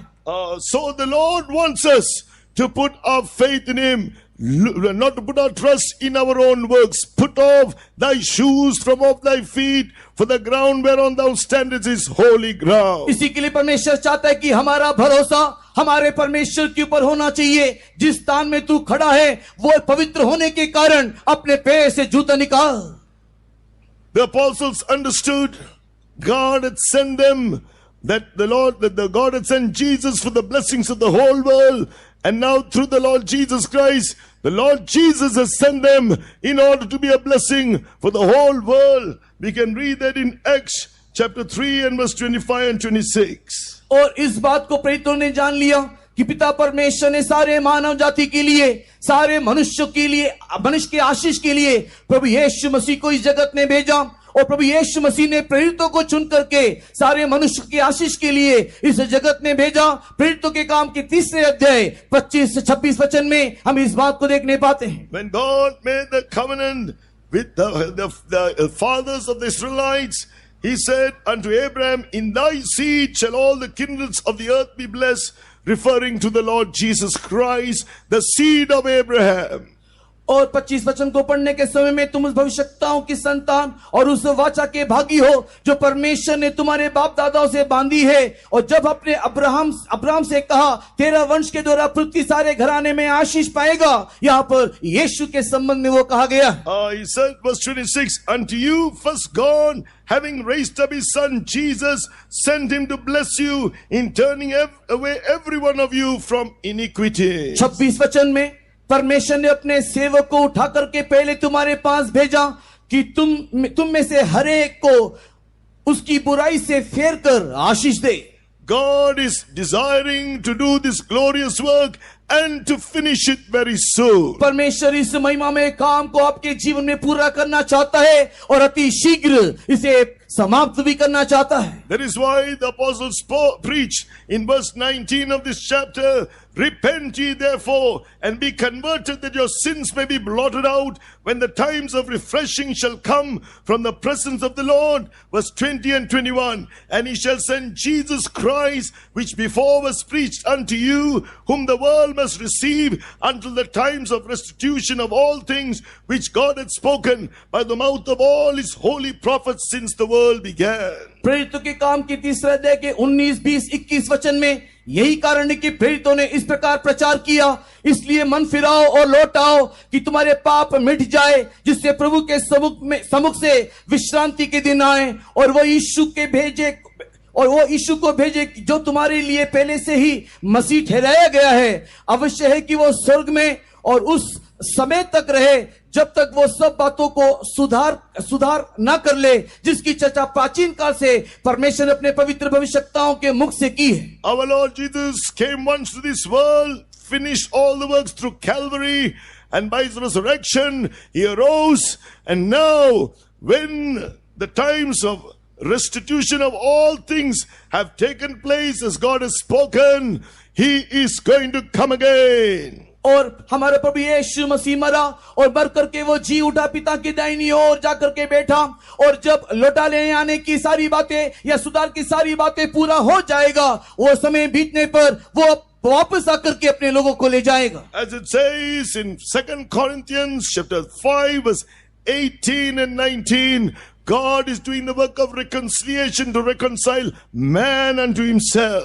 और जिस प्रकार 2 कोरिन्थी 5 अध्याय उसके 18 और 19 वचन को पढ़ने के समय में परमेश्वर अपने लिए पर मनुष्य के मध्य में एक मेल मिलाप का काम कर रहा है। This work of reconciliation begins, as it says in Colossians chapter 1 verse 20, when we repent of all our works of sin. 1 verse 21 and 1 verse 20 and 21, repent of all our works of sins, and thereafter continue to obey the gospel and allow the Holy Spirit to work in us as we continue to receive this gospel preached by the apostles and yield ourselves to God. The Lord will be doing this work of reconciling us unto himself. और कोलोसी की पत्री पहले अध्याय के 19, 20, 21 वचन को पढ़ने के समय में ये मेल मिलाप का काम परमेश्वर जो हम में कर रहा है, उसके लिए हम लोग मन फिराते हुए परमेश्वर के समीप में आकर के उसके साथ मेल मिलाप करना चाहिए और प्रेरितों के द्वारा दिए गए सारे शिक्षाओं को सुन करके प्राप्त करते हुए हम उसमें बढ़ते रहना।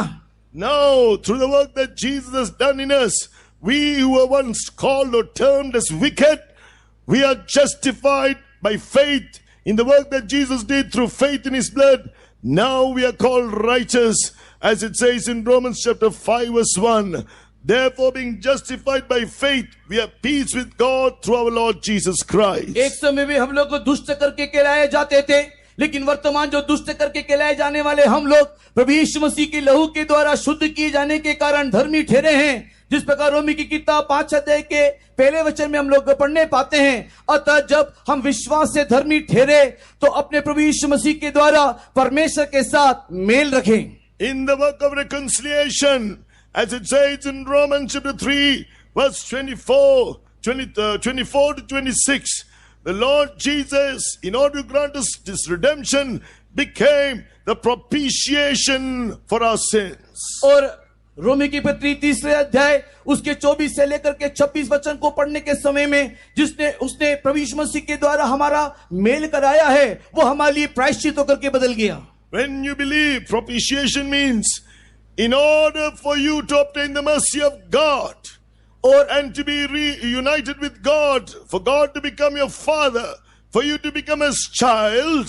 और प्रायश्चित कहने का अर्थ है कि परमेश्वर आपका पिता बन जाने के लिए और आप उसके पुत्र होकर के बदल जाने के निमित्त You need to believe Jesus bore the wrath of God on your behalf for all your sins. आपको इस बात को विश्वास करना चाहिए कि आपके सारे पापों को आपके सारे पापों का क्रोध को छुड़ाने के निमित्त वो सारे पाप को यीशु मसीह ने अपने ऊपर प्रायश्चित स्वरूप ले लिया है।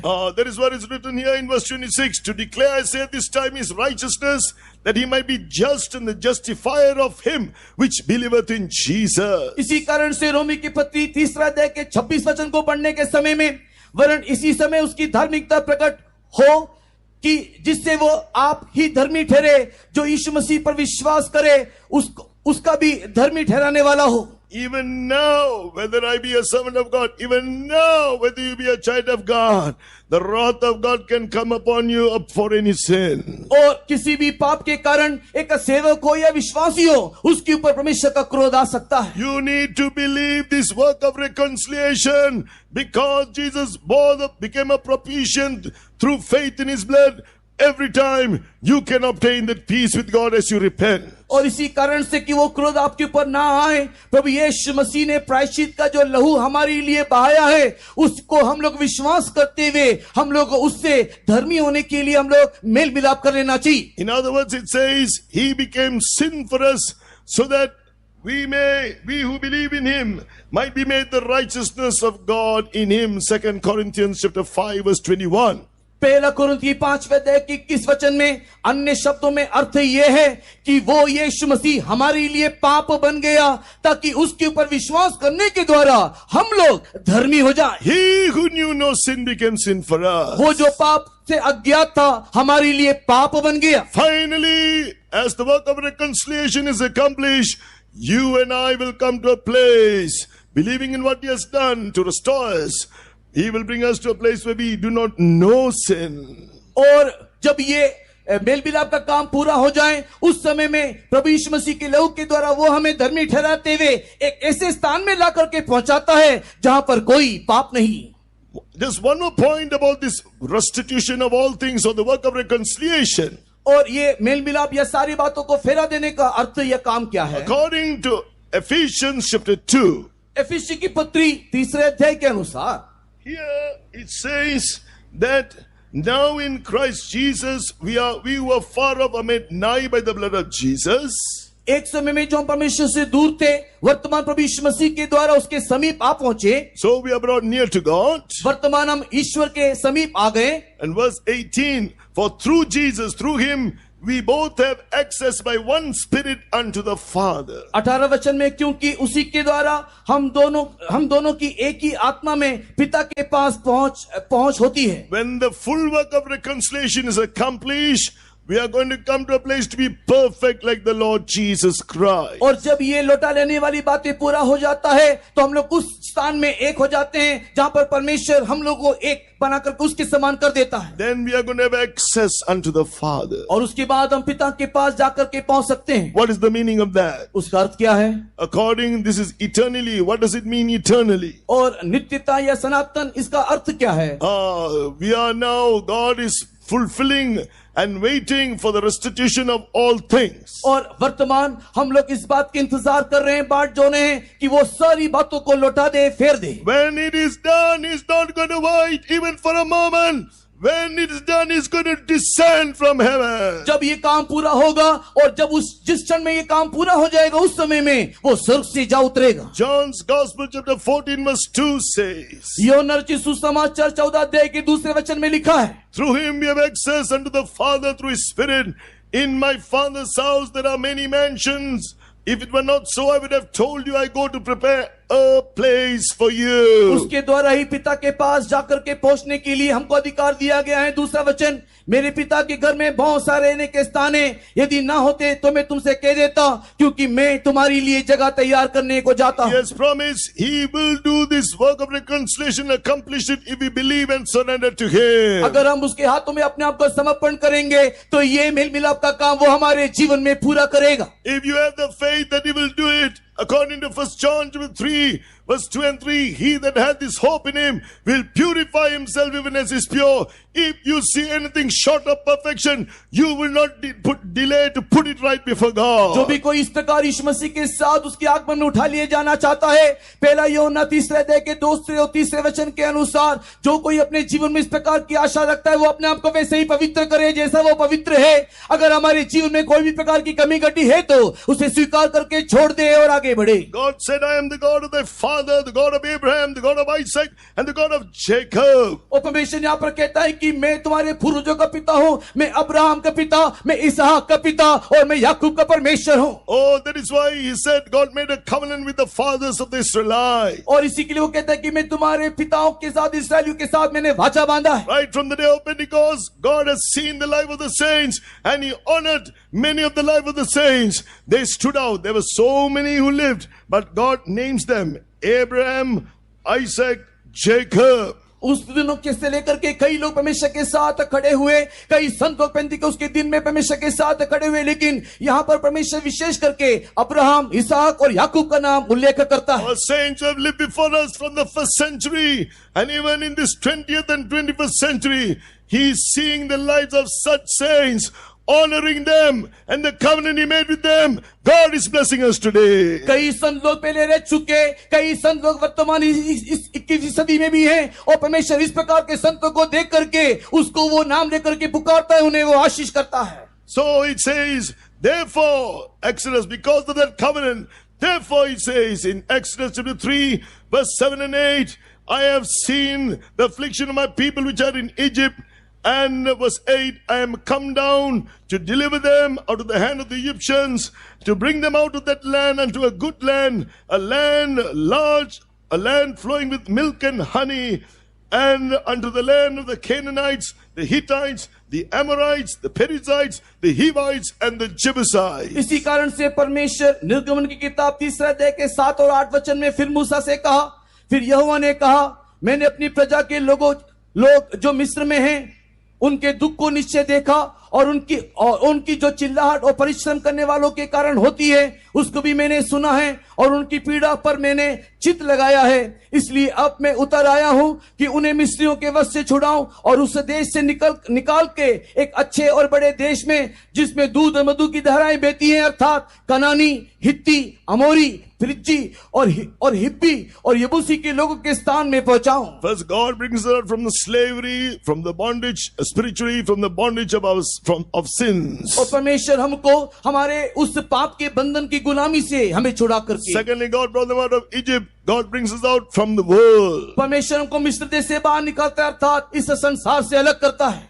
Oh, God brought them to Sinai. The fire came down. He baptized us in the Holy Spirit. Sinai पर्वत के अनुभव में परमेश्वर में ले जाता है, जहां पर परमेश्वर की आग उतरा और वो अनुभव पवित्र आत्मा का अभिषेक है. But we have to overcome all things that there are there yet to be faced. The 7 nations that are there to be conquered. हमको और भी कई प्रकार की बातों का सामना करना है. इस मार्ग में 7 जाति हैं, उनके ऊपर हमें प्रबल होना है. Oh, we have to overcome the world, the flesh and the devil. हमको इस संसार के ऊपर, शरीर के ऊपर, शैतान के ऊपर जय पाना है. When that work is accomplished, और जब ये काम पूरा हो जाएगा, our Lord Jesus is going to come very soon. हमारे यीशु बहुत ही शीघ्र आएगा. Oh, we are going to see him as he is. जैसा वो है हम उसे वैसा ही देखेंगे.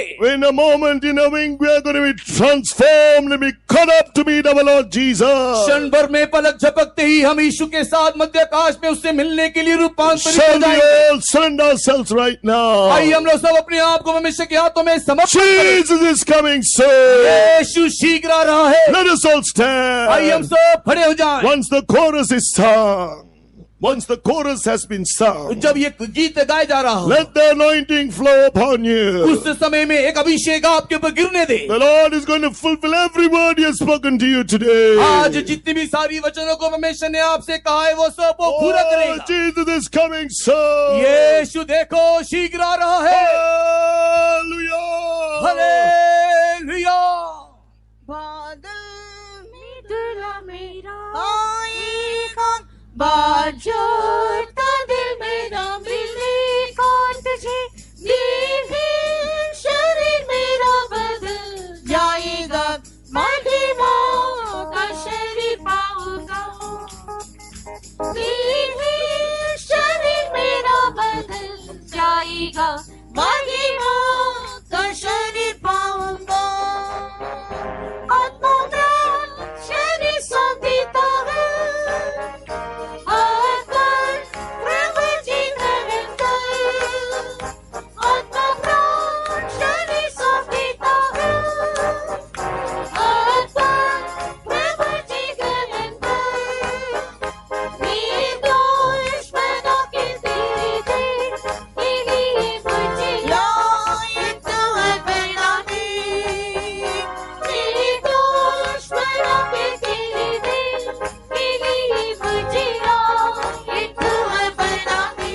अपना प्राण शरीर सौंप देता है, आत्मा प्रभु जी निरंतर, अपना प्राण शरीर सौंप देता है, आत्मा प्रभु जी निरंतर, निर्दोष बना के तेरे के लिए मुझे लायक तू है बनाने, निर्दोष बना के तेरे के लिए मुझे लायक तू है बनाने, निर्दोष बना के तेरे के लिए मुझे लायक तू है बनाने, निर्दोष बना के तेरे के लिए मुझे लायक तू है बनाने, निर्दोष बना के तेरे के लिए मुझे लायक तू है बनाने, निर्दोष बना के मुझे लायक तू है बनाने. Amen. Give room to the anointing. अभिषेक के लिए जगह दीजिए. Hallelujah. Hallelujah. Amen. Hallelujah. Hallelujah. Amen. The fire of God has to burn in our hearts. हमारे हृदय में परमेश्वर की आग जलनी चाहिए. Fire of His love. उसके प्रेम की आग. Fire of that first zeal. उसकी पहली जलन की वो आग. Oh, God as a consuming fire wants to keep us. हमारा परमेश्वर जो भस्म करने वाला आग है, वो हमें संभालेगा. The Lord Jesus, the refiner's fire, He wants to sanctify us. परमेश्वर की जो आग है, वो हमें शुद्ध करने वाली एक आग है. The Holy Spirit too wants to sanctify पवित्र us. आत्मा भी हमें शुद्ध करना चाहती है. Even His word is a fire. परमेश्वर का वचन भी एक आग है. Amen. Let's give room to the fire of इसलिए आए उसकी God. आग के लिए हम जगह दें. Hallelujah.